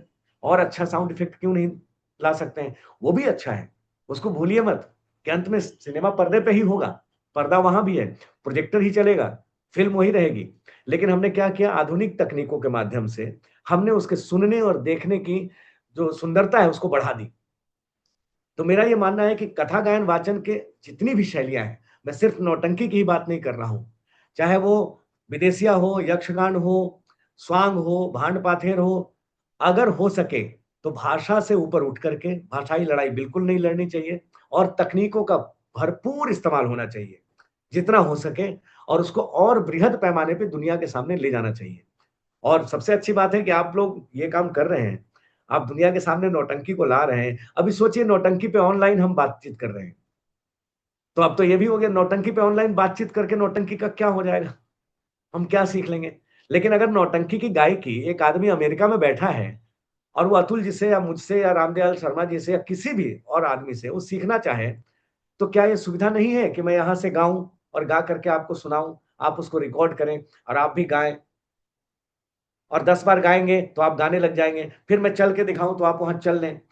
अब ये हो कि नहीं-नहीं नौटंकी सीखने के लिए तो हिंदुस्तान ही आना पड़ेगा। तो क्या मैं इस आधुनिक तकनीक का इस्तेमाल बंद कर दूँ? कि नहीं-नहीं आपको नौटंकी सीखना है, नए गुरु शिष्य परंपरा में आप पहले हिंदुस्तान आइए और हमारे घर पे वहाँ रहिए और मैं 50 दिन आपको वहीं सिखाऊँगा, सुबह 5 बजे रियाज़ कराऊँगा 10 बजे तक, तभी आपको नौटंकी आएगी। नहीं, अगर ये सुविधा मिल गई है कि मैं आपको देख सकता हूँ, आप मुझे देख सकते हैं और गाना आप सुन सकते हैं, तो आप अमेरिका में रहें, अफ्रीका में रहें, लंदन में रहें, ब्रिटेन कहीं भी रहें, आप ये सीख सकते हैं। इसमें बहुत ऐसे खंभा गाड़ के नहीं बैठना है कि मैं ही उत्तर प्रदेश में ही नौटंकी होगी। नहीं, बाहर तो नौटंकी होने ही नहीं देंगे हम, है ना? बिहार से बाहर विदेशिया को जाने ही नहीं देंगे। अगर ऐसा पकड़ के बैठ जाएँ तो ये तो गलत हो जाएगा। तो ये पहले तो इस बात के लिए बधाई आप लोगों को कि आप वहाँ इतनी दूर बैठ कर के एक ऐसी परंपरा के बारे में जानना और समझना चाह रहे हैं, जो एक हिंदुस्तान के 2 कस्बों में सीमित है और आप उसको वहाँ से उठा करके और एक ग्लोबलाइज़ तरीके से दुनिया के दूसरे छोर तक पहुँचा रहे हैं। इसके लिए आप सब बधाई के पात्र हैं मेरे हिसाब से।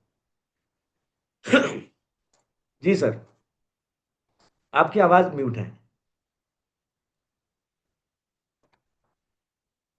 इसके लिए हाँ, हिंदी संगम बधाई के पात्र हैं एक्चुअली।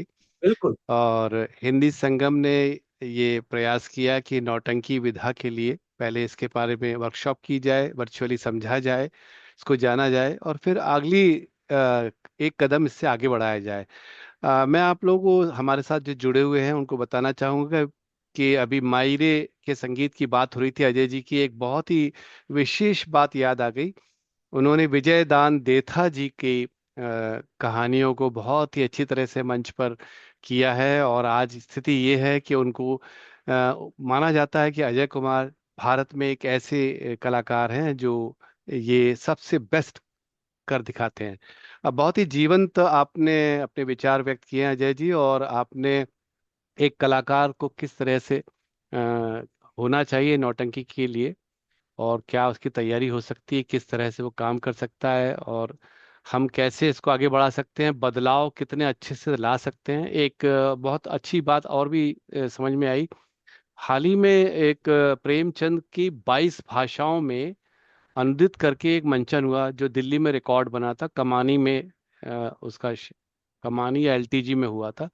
एक ही दिन में मैराथन पूरे 22 नाटक लिए, 22 कहानियां ली गई प्रेमचंद की, और उसको 22 भाषाओं में अनुदित किया गया, और 22 भाषाओं के नाटक हुए। तो आपने एक बात बहुत अच्छी कही कि क्यों एक सीमित भाषा में हो, नौटंकी का विस्तार होना चाहिए, तकनीक की दृष्टि से भी, भाषा की दृष्टि से भी, और काम की दृष्टि से, और ग्लोबली इसका जो है हम उपयोग कर सकते हैं। बहुत बहुत धन्यवाद। इंद्र जी, आप कुछ कहना चाहेंगे? और अजय जी के लिए कुछ और बात कहना चाहें जो आप जानना चाहें इनके बारे में?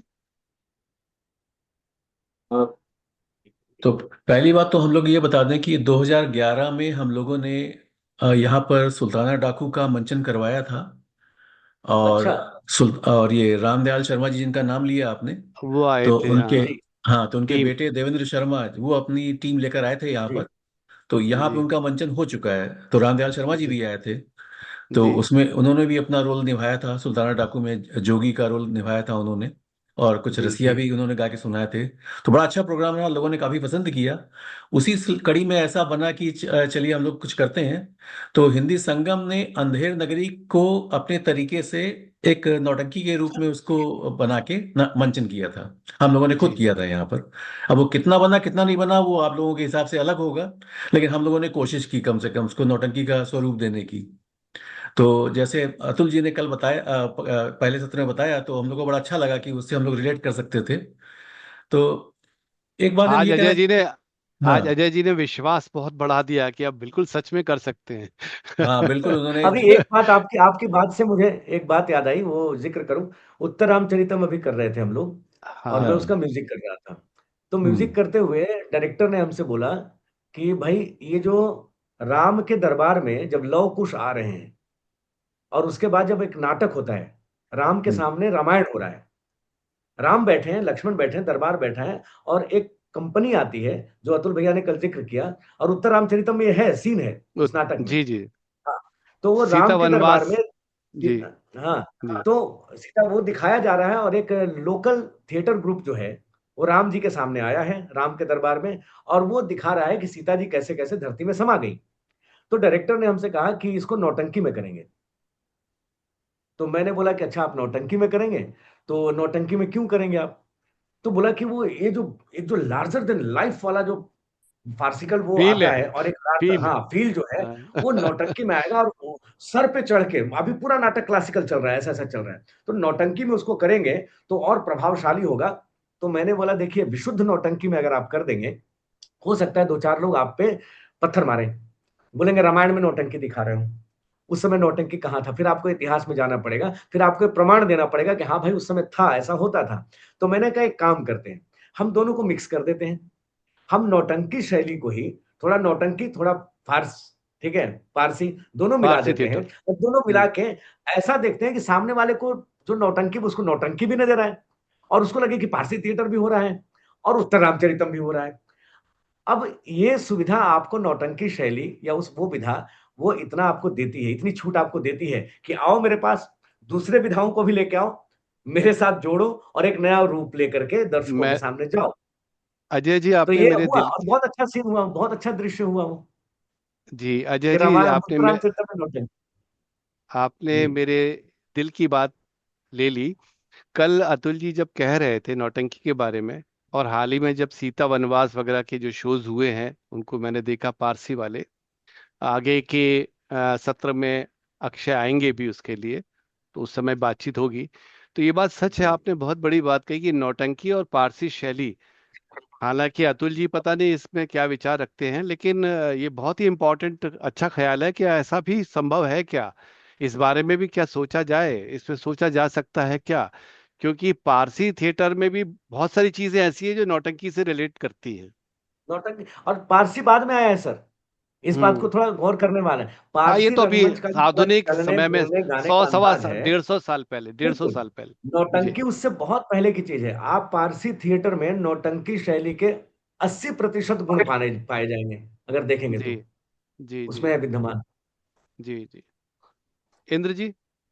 एक चीज और अनुरोध है आपसे अजय जी, क्योंकि आप संगीत के क्षेत्र में भी काफी दखल रखते हैं, तो जैसे कि आपने ये अतुल जी भी बता रहे थे और आपने भी बताया कि नौटंकी में कई तरह के उनका गायकी का प्रयोग होता है, जैसे कि अब दोहा हो गया, चौबोला हो गया और बहर हो गई।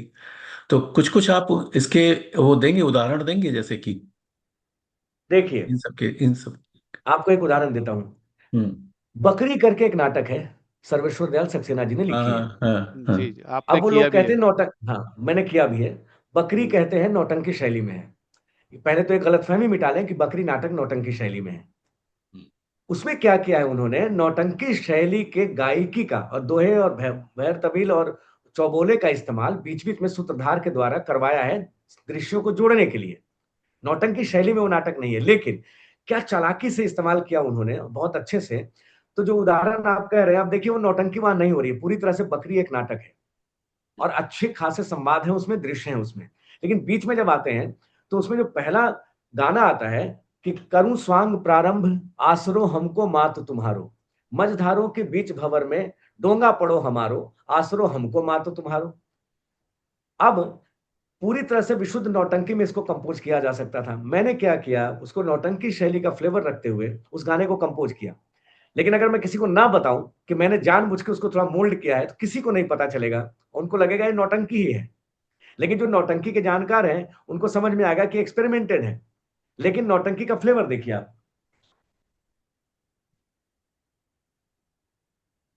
आवाज, आवाज नहीं है। आवाज आ रही है हम्म। मेरी? हाँ, आप अब आ रही है।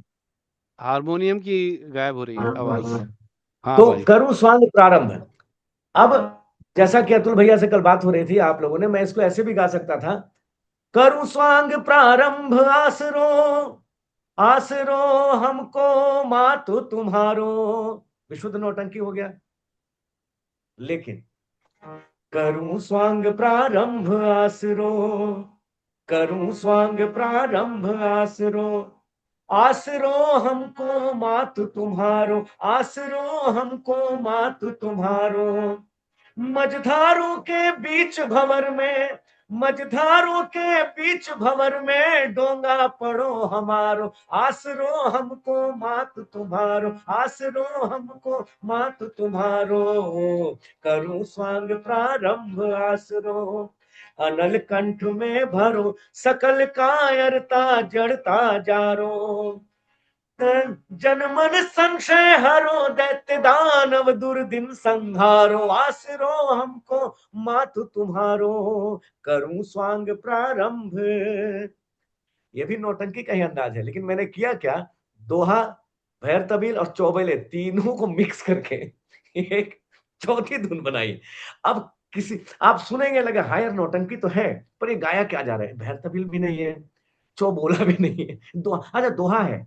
जैसे नीचे उतरे, करूं स्वांग प्रारंभ, लगे दोहा शुरू किया, लेकिन जैसे ही ऊपर गए, आसरो हमको मात तुम्हारो, लगे भैरत भैर तबील की ओर जा रहा है, भैर तबील गाएगा भी। जैसे वो होने वाला है तब तक, मझधारों के बीच भंवर में बिरहा डोंगा पड़ो हमारो, आ गया हूं। ऐसा लग रहा है ये जा रहा है भैर तबील की ओर, वापस दोहा में लौट रहा है जो चौपाई गाने वाला है। आप कंफ्यूज हो जाएंगे कि है तो सारे एलिमेंट, लेकिन एग्जैक्ट क्या है। मैंने जानबूझ के उसको तोड़ा। मैंने कहा ऊपर जाऊंगा तो भैर तबील की तरह गाऊंगा, नीचे आऊंगा दोहा की तरह गाऊंगा, नीचे आऊंगा ना, आसरो हमको मात तुम्हारो, चौपाई पे आ जाऊंगा। तो ये देखिए नौटंकी की एक खासियत है कि अगर धुनों को मिलाया जाए, अतुल भैया हो सकता है गुस्सा हो जाए, बोले अभी क्या कर रहा है भैर तबील को चौबोले में, चौबोलो किसमें।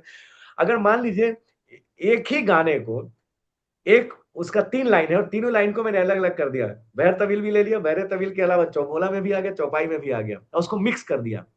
इतना खूबसूरत लगता है। आप नौटंकी में ये सुविधा है कि आप उसके अलग अलग गायक गायकी की शैली को मिक्स करें और एक साथ लाएं, तो भी वो परंपरा वही बनी रहेगी, फ्लेवर वही रहेगा, कुछ नहीं बदलने वाला है। अन्य विधाओं में जाइएगा तो आप पकड़े जाएंगे और वो लोग विरोध करेंगे, अरे नहीं यार ये गाना ही बदल गया। आपने अपनी बात में खुद ही ये बता दिया, भाई नौटंकी एकमात्र ऐसी शैली है जिसमें देखिए गजल भी है, उसमें कविताएं भी हैं, कविताओं का इस्तेमाल किया गया, कविताएं भी गाई जा रही हैं, उसमें संवाद जो है, संवादों को भी गायकी की शैली में गाया जा रहा है और बोला भी जा रहा है। तो मतलब कितनी छूट है, आप सोचिए। एक गुलदस्ता जैसा कहा उन्होंने, बिल्कुल गुलदस्ता है। और उस गुलदस्ते के मान लीजिए कि 4 फूल है, बहर तबील है, चौबोला है, चौपाई है, तो मैंने एक फूल इधर से निकाला, एक इधर निकाला, एक इधर से निकाला, गजल, कविता सब निकाल के संवाद, और मैंने एक नए गुलदस्ते उसमें डाल दिया और मैंने कहा लाओ एक नई प्रस्तुति बनाते हैं। इतनी छूट कौन सी विधा देता है? लेकिन इतनी छूट लेने के लिए आपको नौटंकी का जानकार होना पड़ेगा, आपको सुर में लय में होना पड़ेगा, आपको बहुत शार्प होना पड़ेगा और आपको पकड़ होनी पड़ेगी आपकी, तब जा करके आप एक नया गुलदस्ता बना सकते हैं। और ये मैं क्या बोलूं, मैं तो बहुत कम ये सब कर रहा हूं। अतुल भैया ने तो कितने गुलदस्ते बना दिए, उनके आप नाटक देखिए, उनका नाटक एक पूरा गुलदस्ता है। ओरिजिनल गुलदस्ते के अलावा उन्होंने अपने गुलदस्ते बना रखे हैं और इतना खूबसूरत बनाया है।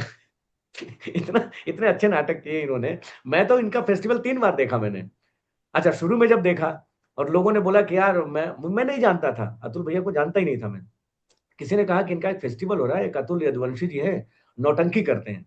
तो मैंने कहा यार देखते हैं जाके। बोले अरे क्या देखोगे जाकर के, वो आदमी नौटंकी को बर्बाद करता है। मैंने कहा ऐसा क्या हो गया? अब क्या है ना, मुझे ना बोल दीजिए तो मुझे और खुजली होने लगती है कि ऐसा क्या हो सकता है, एक्सपेरिमेंट कोई कर रहा है तो मैं देखूंगा। तो मैं गया और ज्योतिष जोशी जोशी जी से मेरा परिचय था, तो उन्होंने कहा कि अतुल जो है आ रहे हैं नौटंकी, तुम आ जाए, तुम जरूर आओ देखने के लिए। जब मैं गया मैं खुश हो गया। मैंने कहा यार ये तो बिल्कुल सही है, क्यों नहीं, ये मैं करना चाहता हूँ, मेरे पास पैसे नहीं है, मेरे पास अतुल जी की जितनी सुविधाएं नहीं है, मैं नहीं कर पा रहा हूँ, मेरे पास होते तो मैं कर लेता ऐसा। इनको सुविधाएं मिल गई इसलिए इन्होंने मेरे से पहले कर दिया। मैंने कहा बहुत अच्छा कर रहे हैं। तो ये चलता रहता है, अपनी अपनी समझ है। मुझे तो लगता है कि वो सही ने कर रहे हैं। आपने अजय जी बहुत ही अच्छी बात कही। प्रगतिशीलता का भाव अगर है तो एक कलाकार और जो कला विधा है, जो भी नाट्य परंपरा है, वो आगे बढ़ती रहेगी। इसमें अतुल जी ने जो प्रयोग किए और आप जो करना चाहते हैं, बहुत बहुत शुभकामनाएं। इंद्र जी, आगे इसके लिए सवाल जवाब का एक सेशन अब आएगा। जी बिल्कुल। तो प्रभात, अगर श्रोताओं में किसी के सवाल हैं तो अपने वो हाथ उसमें हैंड रेज करने का ऑप्शन ले सकते हैं या सीधे पूछ सकते हैं। I think hand raise will be better. We can then control या who तो speaks up first. अपने अपने स्क्रीन पर वो जो हाथ उठाने का जो उसमें ऑप्शन है उसको क्लिक कर दें, इससे कि प्रभात देख सकें उसको और आपको इनवाइट कर I सकें I I प्रश्न। first see Ajanta Sharma. Can you please unmute and ask your question? जी सुप्रभात और सभी को नमस्कार।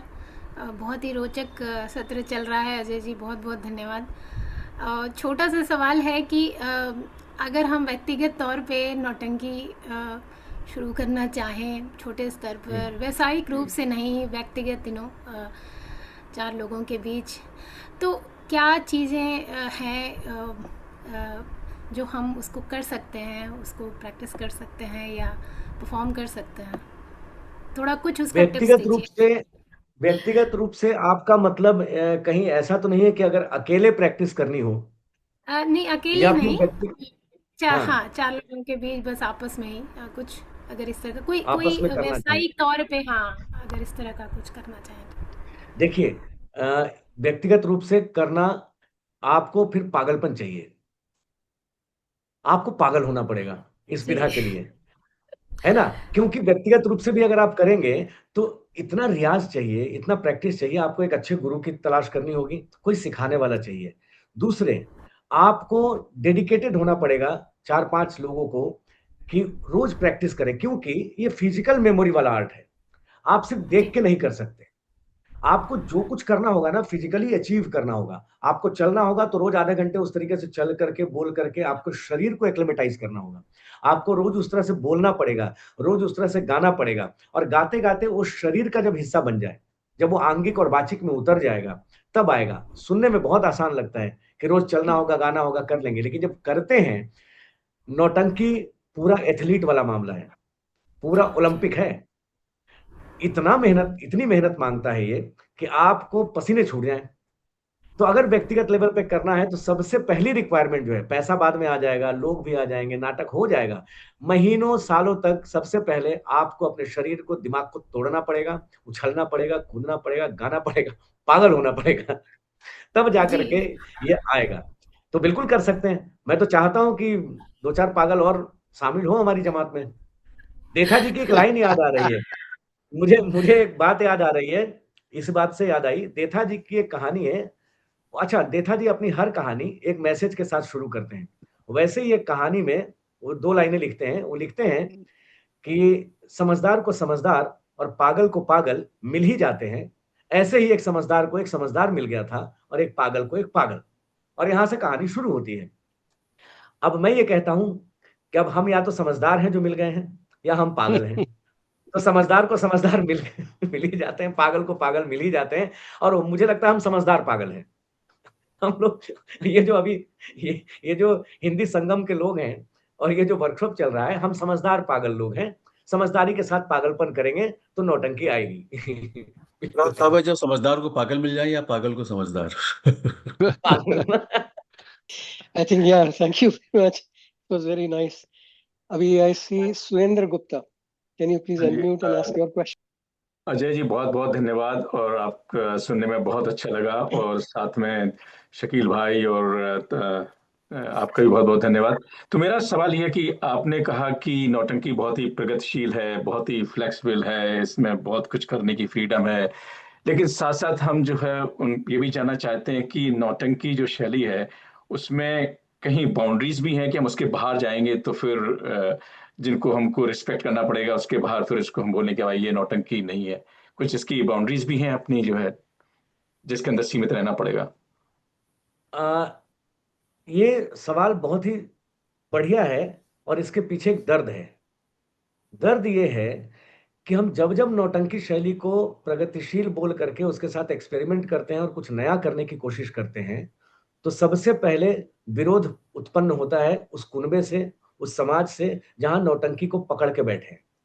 चलिए, मैं ये भी मान लेता हूं कि बड़ी अच्छी बात है, बिल्कुल परिवर्तन नहीं करना चाहिए, हूबहू वैसे ही करना चाहिए जैसे 400, 700, 800 सालों से होता आया है। लेकिन कहानी के स्तर पे अगर परिवर्तन नहीं करेंगे, अगर आप कंटेंट को नहीं बदलेंगे, तो आप एक तालाब में वहीं पे बार-बार घूमते रह जाएंगे, घूमते रह जाएंगे, और होगा कुछ नहीं। तो सबसे पहला परिवर्तन जो होना चाहिए, वो होना चाहिए कहानियों के स्तर पे। मेरी आवाज आ रही है? जी जी आ रही है। हाँ, बिल्कुल। हाँ, दूसरा परिवर्तन कि नौटंकी, एक बात बताइए, अगर मैं थोड़ा पारसी रंगमंच का हम लोगों ने जिक्र कर लिया, जी और जी पूरे हिंदुस्तान को ये मालूम है कि हमारा जो फिल्म इंडस्ट्री, हमारी फिल्म इंडस्ट्री है, और फिल्में जो बनी उस पे पारसी रंगमंच का प्रभाव जब पहली फिल्म बनी थी तब भी था, और आज जो फिल्में बन रही हैं वो भी है, उसमें भी जी। वही लय छंद में बोलने की, कल है ना? अतुल जी ने नौटंकी का भी कहा था। जी जी हाँ, नहीं, मैं वही पीछे जा रहा हूँ। लेकिन जब हम जी पारसी थिएटर की बात कर रहे हैं कि पारसी रंगमंच का प्रभाव फिल्मों पे है, आसपास अभी तो आप जा सकते हैं। हाँ, नहीं नहीं, मैं यही कह रहा हूं कि आप जब पारसी रंगमंच का प्रभाव फिल्मों पे बोल रहे हैं, तो ये क्यों भूल जाते हैं कि पारसी रंगमंच पे तो खुद ही नौटंकी का प्रभाव है। जी जी जी अजय भाई, आई वुड यानी कि लाइक उसके टू पीछे, ऐड, मैं एक चीज ऐड जी करूं अजय भाई, जी जी भैया, आपकी बिल्कुल। अनुमति हो तो। हाँ जी। हाँ अजय भाई एकदम दुरुस्त बोल रहे हैं, और मैं यहाँ पे याद दिलाना चाहूंगा कि नाटक का एक नाम प्रयोग भी है, और हम ये बिल्कुल। बोलते हैं कि हम नया प्रयोग में ला रहा प्रयोग हूँ। कर रहे दूसरी हैं। चीज हाँ ये है कि नौटंकी या कोई भी आर्ट फॉर्म है, it is not invented in a day. वो एक दिन में नहीं बन जाती है, या नहीं एक नहीं, वो में बिल्कुल। नहीं बन जाती है। और धीरे धीरे जब दौर बदलते हैं, धीरे धीरे जब वाद्य यंत्र आते हैं, अब जैसे कि आईने अकबरी में अबुल फजल लिखते हैं कि सम्राट अकबर जो थे वो खुद ही बहुत अच्छे नक्कारा वादक थे, और वो जो है ऐसी प्रस्तुतियों में नकारा को छोटा करके और प्रस्तुतियों के बीच में इस्तेमाल करने का श्रेय जो है वो बहुत कुछ जो है अकबर को जाता है। और ये जो है चीजें हैं ऐड होती रहती हैं, कहानियां ऐड होती रहती हैं, दौर ऐड होता रहता है, और एक नया प्रयोग जुड़ता है और उसका नाम बदल जाता था, रास, रासो, रासक, रहस्य। अब उसके बाद में फिर स्वांग, स्वांग सपेड़ा, फिर उसके बाद में भगत, भगत के बाद में फिर नौटंकी। अब ये कितने नाम बदल चुके हैं, बट यूनिफॉर्मिटी जो है उसके स्ट्रक्चर में है। और जो सुरेन जी ने एक चीज कही कि बाउंड्रीज कहाँ है, I would like to come to there, कि वहां पे एक कहानी है, कहानी के भाव को प्रक्षेपित करने के लिए हमारे पास में गाने के अपने माध्यम हैं। और वो जो है दोहा है, चौबोला है, दौड़ है, बहरतबील है, शिकस्त है, लावनी है, डेढ़तुकी है, मांड है, there ghazal. Are so many forms. और उसके बीच बहुत में है। हम गीत भी इस्तेमाल करते हैं, खूब करते हैं। और जो अजय जी ने कहा वो एक्चुअली में क्या है कि जब उस थिएटर में बहुत डीप उतरते हैं और नौटंकी को थिएटर के बरक्स ला करके जहां पे वो पिछड़ चुकी थी, अपने किन कारणों से पिछड़ी थी, कंटेंट नहीं बदल रहे थे, किन कारणों से पिछड़ी थी कि हमारा प्रेजेंटेशन का तरीका नहीं बदल रहा था। अब 200-300 साल से जब एक ही प्रस्तुति वो देख रहा था तो दर्शक ने कहा कि कुछ और करो। वो कहता था मास्टर हट जाओ, वो नाचने वाली लड़की भेजो, वो नाचे ज्यादा अच्छा है, तुम्हारा तो हमें याद है। सो ये जो सोपान हैं ये चढ़ते रहेंगे और ये बदलते रहेंगे, और न जाने किसी दौर में आने वाले समय में हम लोगों का भी नाम लिया जाए कि इन्होंने भी कुछ वैल्यू एडिशन करा, अजय जी ने भी कुछ वैल्यू एडिशन करा। ऐसे बहुत से मुकाम पहले भी आए हैं। और ऐसे खारी कुआं, जिला अमरोहा, 84 के साल, और नया स्वांग प्रकट किया पंडित बिरहमन लाल, एक दोहा है। अब जी जी। 1684 का ये बहुत दोहा। बढ़िया, बहुत बढ़िया। तो वो जो है इसी तरीके से दर्ज होता था कि नया स्वांग प्रकट किया पंडित बिरहमन लाल। नहीं, कोई वैल्यू ब्राह्मण एडिशन थे होगा निश्चित। जी जी। आप तो कर रहे हैं सर, जी, आप कर रहे हैं। जी जी। मेरी बात हो गई, प्लीज Thank you, आगे Atul बढ़ो। ji. Thank you, very nice. Next, I see Ritambara Mittal. Can you please unmute and ask your question? And there are two more people in line, so let's just keep track of time as well. Namaste, Anup sir. Hello, Indraji. Thank you so much for this session. It is very helpful. Hello, Ajay sir. It was very insightful session for all of us. I'm Ritambara Mittal from Paka Theatre, Atlanta. हमारे रात का 1 बजने वाला है, तो ओह, हम इस session के लिए उठे हैं। और मेरा प्रश्न आपसे है कि जैसे हम लोग अगर नौटंकी को अटेम्प्ट करना चाहें यूएस में, तो ऐसी कौन सी स्क्रिप्ट्स होंगी जिन्हें हम एज बिगनर्स अटेम्प्ट करें ताकि हम इस कला पर काम कर सकें, बिकॉज इट्स प्रैक्टिकल आर्ट। तो हम ऐसा क्या कर सकते हैं जो ऑफ द शेल्फ है, मतलब जो हम यूज कर सकते हैं, तो आप अगर बता पाएं। देखिए, इसके 2 तरीके हैं।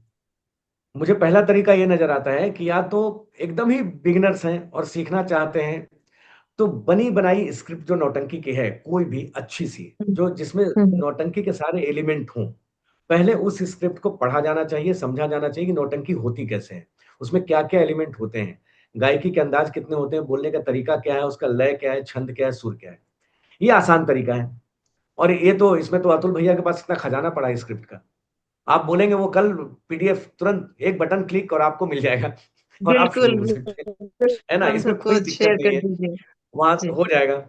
लेकिन मेरा अब मानना है, आज से 20 साल पहले आप ये सवाल करते तो शायद ये मेरा पहला जवाब आखिरी जवाब होता। अब मेरा ये मानना है कि अगर सच में बिगिनर्स हैं और नौटंकी सीखनी है या शुरू करनी है, स्क्रिप्ट मत उठाइए।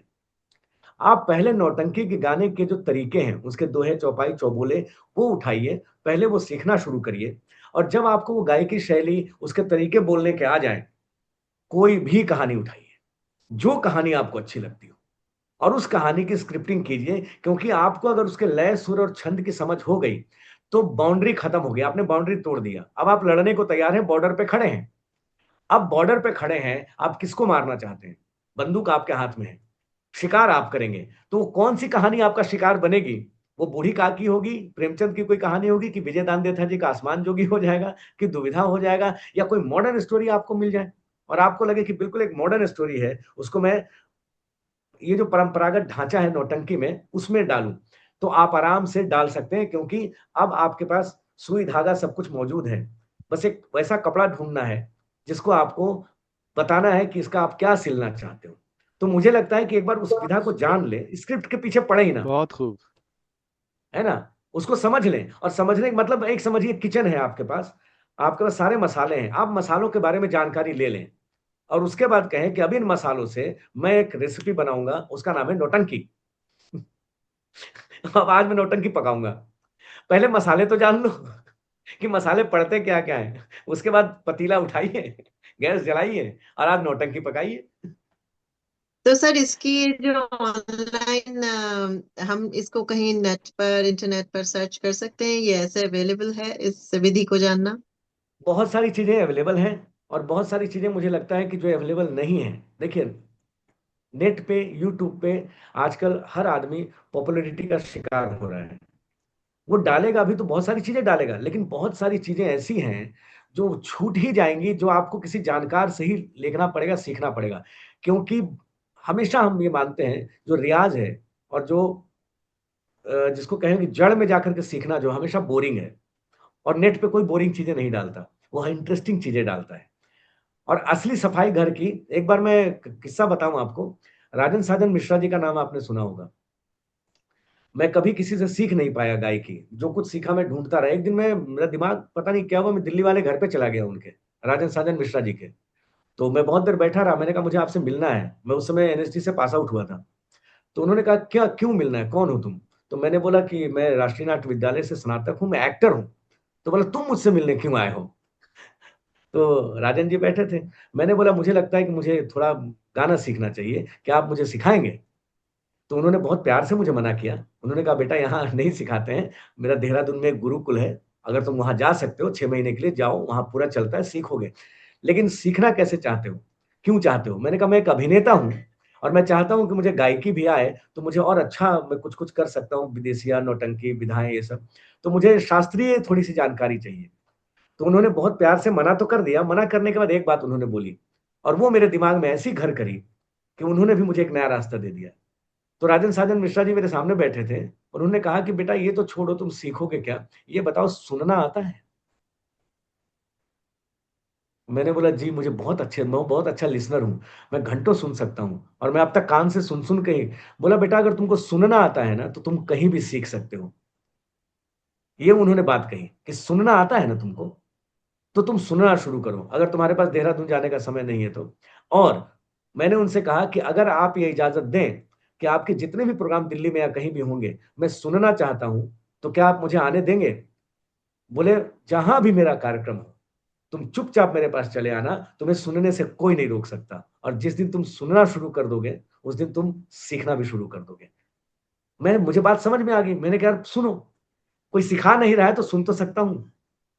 तो ये जो आज मेरे हाथ में है, सब कुछ है, मैंने सीखा कम है, सुना ज्यादा है। Well said, Ajay ji. Very nice. Ritambra ji, is it okay if we move on to the next Yes, person? please. Yes, please. Thank you so Thank you. much. Appreciate it. Yes. Next, I see Shantu Shah. Can you please unmute and ask your question? Indra जी, एक बात कहूँ मैं बीच में? जी कहिए। मेरा कहना यह कि रितंबरा जी का या किसी का भी कुछ और जिज्ञासा रह जाए तो वो हाँ। लिख कर भेज दें, ताकि बाद में वो पूरी हो सके उनकी बात। हाँ बिल्कुल, हाँ। That's a very good ji. point. Yeah, हाँ। and that's for everybody. I mean, if you not able to ask any अभी question, हाँ जी, अगर हम अभी नहीं भी बोल पा रहे हैं या नहीं समझ पा रहे हैं कि हमें और क्या आगे बात जानना है, पूछना है, तो भेज दीजिए। अतुल जी हैं, अजय जी हैं, और भी हैं, तो वो आपको बताएंगे। तो हम लोग इस आगे। सेशन के बाद एक ईमेल भेजेंगे, उसमें अपनी ईमेल भी डाल देंगे, तो कुछ इस तरह के क्वेश्चन कलेक्ट कर सकते हैं हम लोग, फिर बाद में उनका आंसर लेके भेजे जा सकते हैं। तो ठीक इसका है, ध्यान रखें। Thank you, thank you okay. Sir, thank Shantu Shah ji, please go ahead with your question. नमस्कार। नमस्ते सर। हमारा नाम शांतु जी है। जी हम आपको एक ऐसा, नमस्कार जी, हम आपको ऐसा बोलना चाहते हैं कि compare to AI, the Nautanki is self-improving, automatic improving and learning. It doesn't have to be restricted. And second thing, every year our Gujari Samaj is bringing at least one of one music नाटक इधर लाते हैं गुजराती समाज of Portland. Also seniors of Asia in Portland here, self-developing one natak every year. The seniors is where people with 88 साल 70 साल से बना देते हैं. और हम आपको एक पुराना ग्रंथ का स्मरण देना चाहिए, संगीत रत्नाकर अब सारंग देवा. उसमें पहले भाग में ऐसा लिखा है कि गीतम वाद्यम तथा नृत्यम तत्रयम संगीतम उच्यते. That summarize all you said with the instrument, music and natak. So that's called Nautanki. Thank you. तो है बिल्कुल वो परिभाषा, संपूर्ण परिभाषा का उदाहरण है वो. Thank you, Shantashah ji. Next we have Harsh Bala Sharma. Can you please unmute and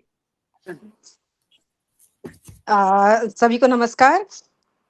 सबसे पहले तो मैं ये कहना चाहूंगी कि हिंदी संगम का और अनूपदा का बहुत आभार. इतनी समृद्ध करने वाली जो ये वर्कशॉप आपने ऑर्गेनाइज की है, इसके लिए मतलब हम लोग कितना भी आभार प्रकट करें वो कम ही होगा.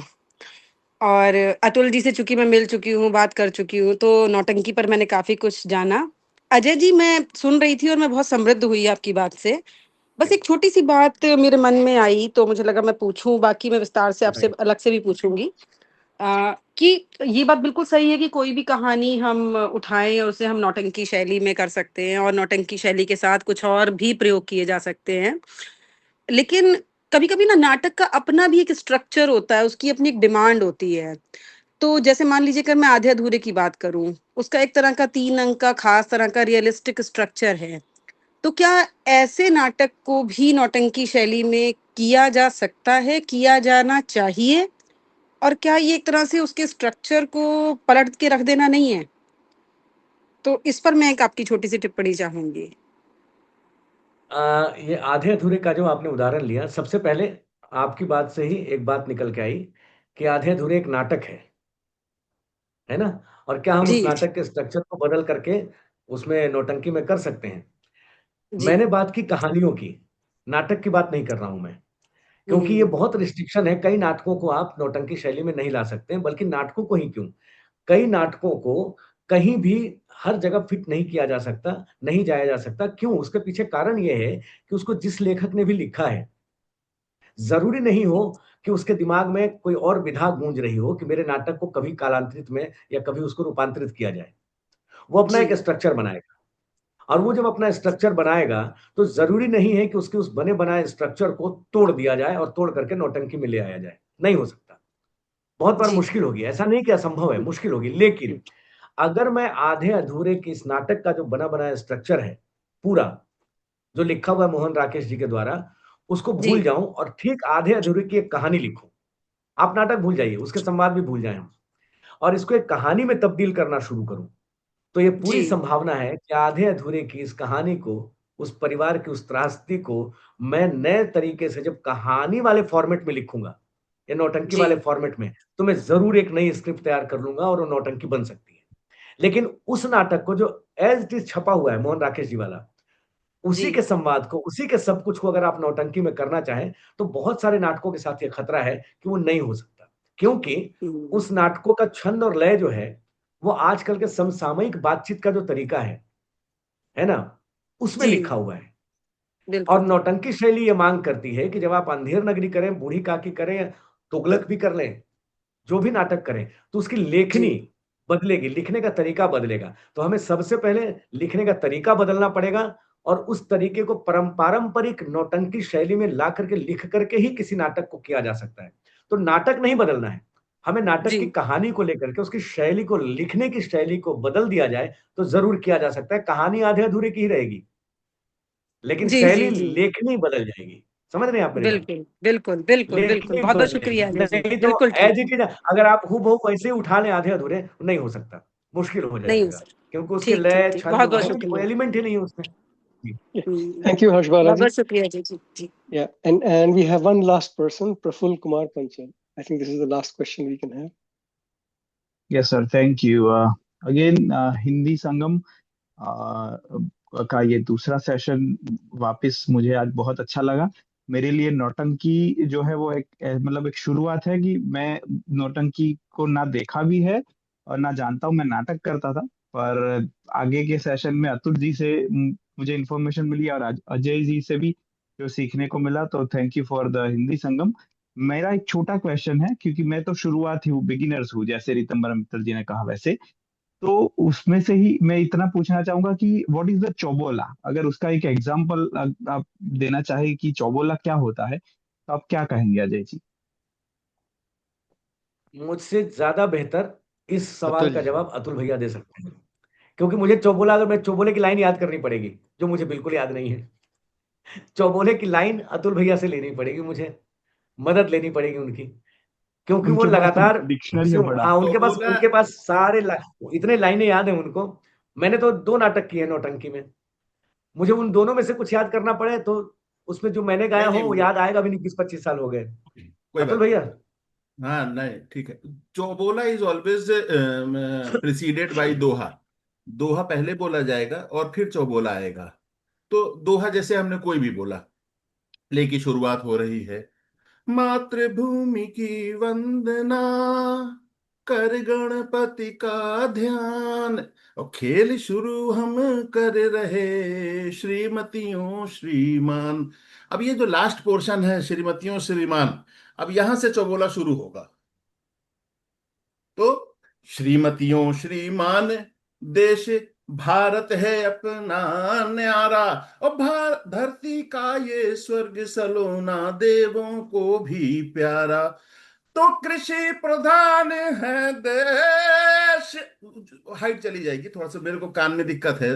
तो वो जो है वो दोहा 2 लाइन कपुलेट, और चौबोला 4 लाइन, चौबोला 4 हो जाता है, जिसको तुलसीदास जी ने चौपाई के रूप में भी बोला हुआ है। जी प्लीज अजय भाई। ओके, यस, जी थैंक यू सर। तो Right, yeah, हाँ, तो thank you. मुझे आज अच्छा बिल्कुल लगा। सही। और यस, एक Thanks. चीज थैंक यू। और, जस्ट टू ऐड ऑन, जब दोहा हो जाता है, चौबोला हो जाता है, तो उसके बाद में तुरंत एक दौड़, एक नौटंकी की एक सिग्नेचर स्टेप है वो आ जाता है। तो जैसे ही चौबोला खत्म होगा, तो दरा ना रे ना, डना डा डा रे डा रे ना रे डा रे डा, और ये एंड होगा दोहे पे आकर के, ओ दारे ना रे ना दर ना रे ना दर ना। तो वो दौड़ जो होती है वो 3 लाइन, दोहा चौबोला दौड़, ये हरदम एक साथ जाता है।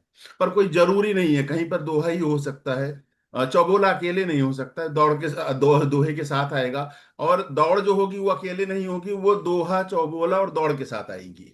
पर दोहा इंडिपेंडेंट हो सकता है। Thank you. बिल्कुल। Okay, thank you so much. Indraji, Arvind, you want to say last few words before we close? अगर 1 मिनट का समय, तो एक आखिरी क्वेश्चन, हमसे हाथ उठाने का ऑप्शन नहीं दिख रहा है मेरे उसमें, तो हम पूछ लेते हैं यहाँ पर सामने मौके का फायदा उठाते हुए।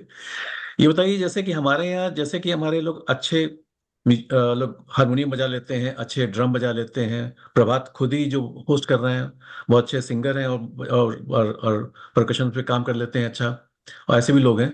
लेकिन नौटंकी में जो नक्कारा की जरूरत होती है, तो ये क्या हम ये चीज ढोलक से या और किसी परकशन ड्रम से किसी से निकाल सकते हैं, कि नक्कारा ही चाहिए होगा? नहीं हो तो क्या करें उसके लिए? देखिए, अब एकदम ही नकारा ना हो और ढोलक ही हो अपने पास और तबला ही हो, तो ऐसा नहीं है कि उसकी गायकी बदल जाएगी। गायकी वही रहेगी, वही दोहे रहेंगे, चौबोले रहेंगे, भैर तमिल वही रहेगा, सब कुछ वही रहेगा, और ये भी लगेगा कि ये नौटंकी ही गाई जा रही है, ये नौटंकी शैली में ही गाई जा रही है। नकारा वो नमक है नौटंकी का, जिसके बिना आपके खाने का स्वाद नहीं आएगा, बस इतना ही होगा। चावल वही है, सब्जियां वही है, सब कुछ वही है, और आप खिचड़ी ही खा रहे हैं, मान लीजिए खिचड़ी बना लिया आपने, खिचड़ी के सारे एलिमेंट है, आपको पता है ये खिचड़ी है, लेकिन जब तक उसमें नमक ना डले, वो जो साउंड है ना नक्कारे का, वो जो क्या है, क्षेत्र के हिसाब से इंस्ट्रूमेंट बदल जाते हैं।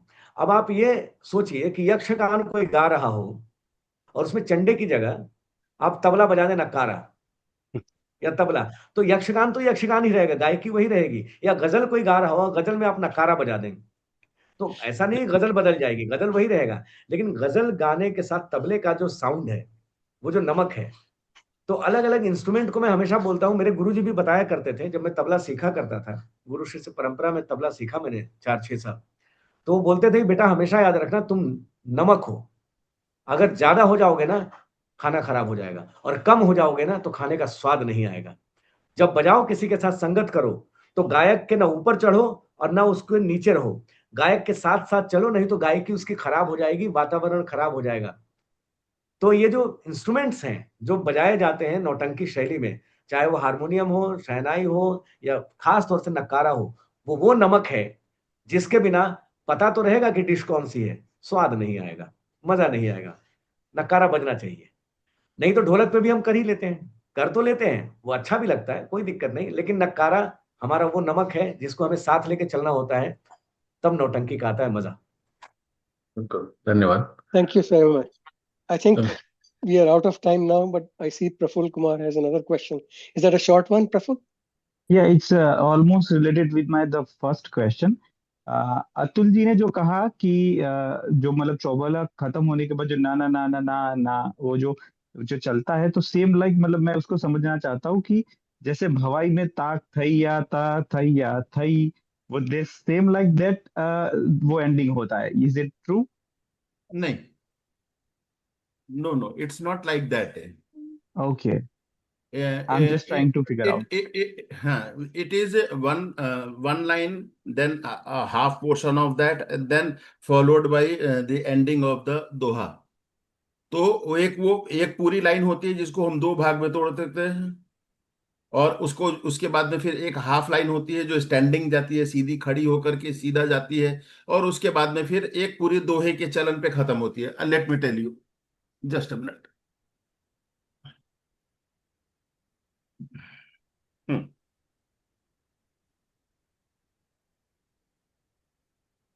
हाँ, दोहा हो गया, चौबोला हो गया, वो समझ गए आप बात को। दोहा का मीटर जो होता है 13 मात्रा में, वही चौबोले का भी मीटर होता है, मीटर उतना ही रहता है उसका, पर वो 4 लाइंस होती हैं।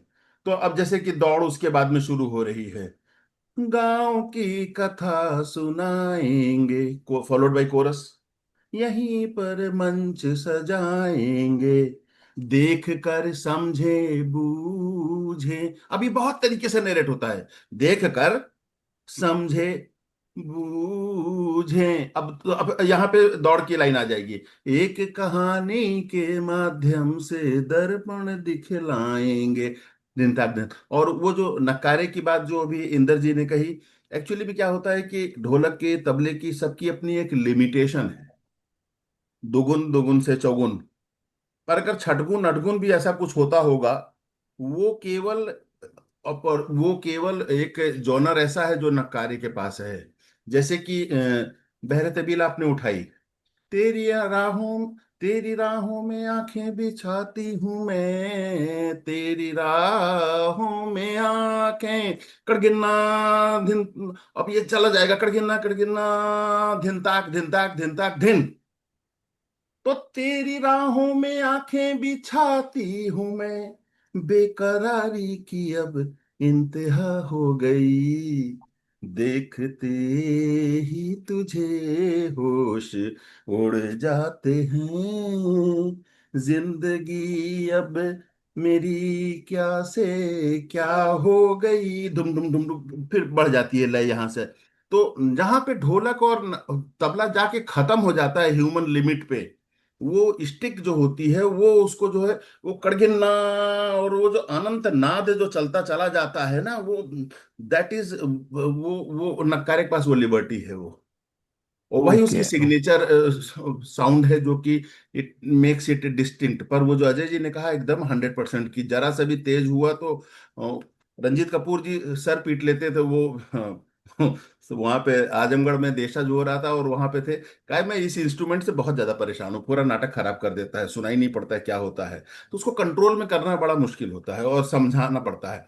जो बहुत लंबे समय से काम कर रहा है तो वो संभाल लेता है, और संभालवाना पड़ता है, डायरेक्टर को संभालना पड़ता है, अदरवाइज वो एम्पावर कर लेता है सारी चीजों को। Thank you. thank you, खाना sir. खराब हो Thank you जाएगा। for answering. Thank you, Ajay ji. Thank you. Mamta ji, Mamta Sena, can you please unmute and say a few closing words? Thank you. Well, thank you so much. आज का session को join करने के लिए आप सबका बहुत बहुत धन्यवाद।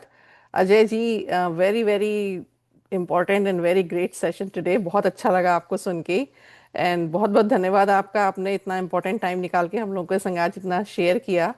And again Shakeel ji, thank you so much. आप हमेशा से हम लोग के संग जुड़े हुए हैं पिछले सेशन से, बहुत अच्छा लगा। अतुल जी, अनूप भार्गव जी, एंड इसके साथ साथ हम धन्यवाद करना चाहेंगे city of Beaverton and Oregon state, जिसकी वजह से ये संभव हो पा रहा है। तो उम्मीद है अगले सेशन में भी आप सब जुड़ेंगे हमारे संग। And again thank you so much, have a great night. Thank you, बहुत Thank you, बहुत everyone. शुक्रिया। Thank you.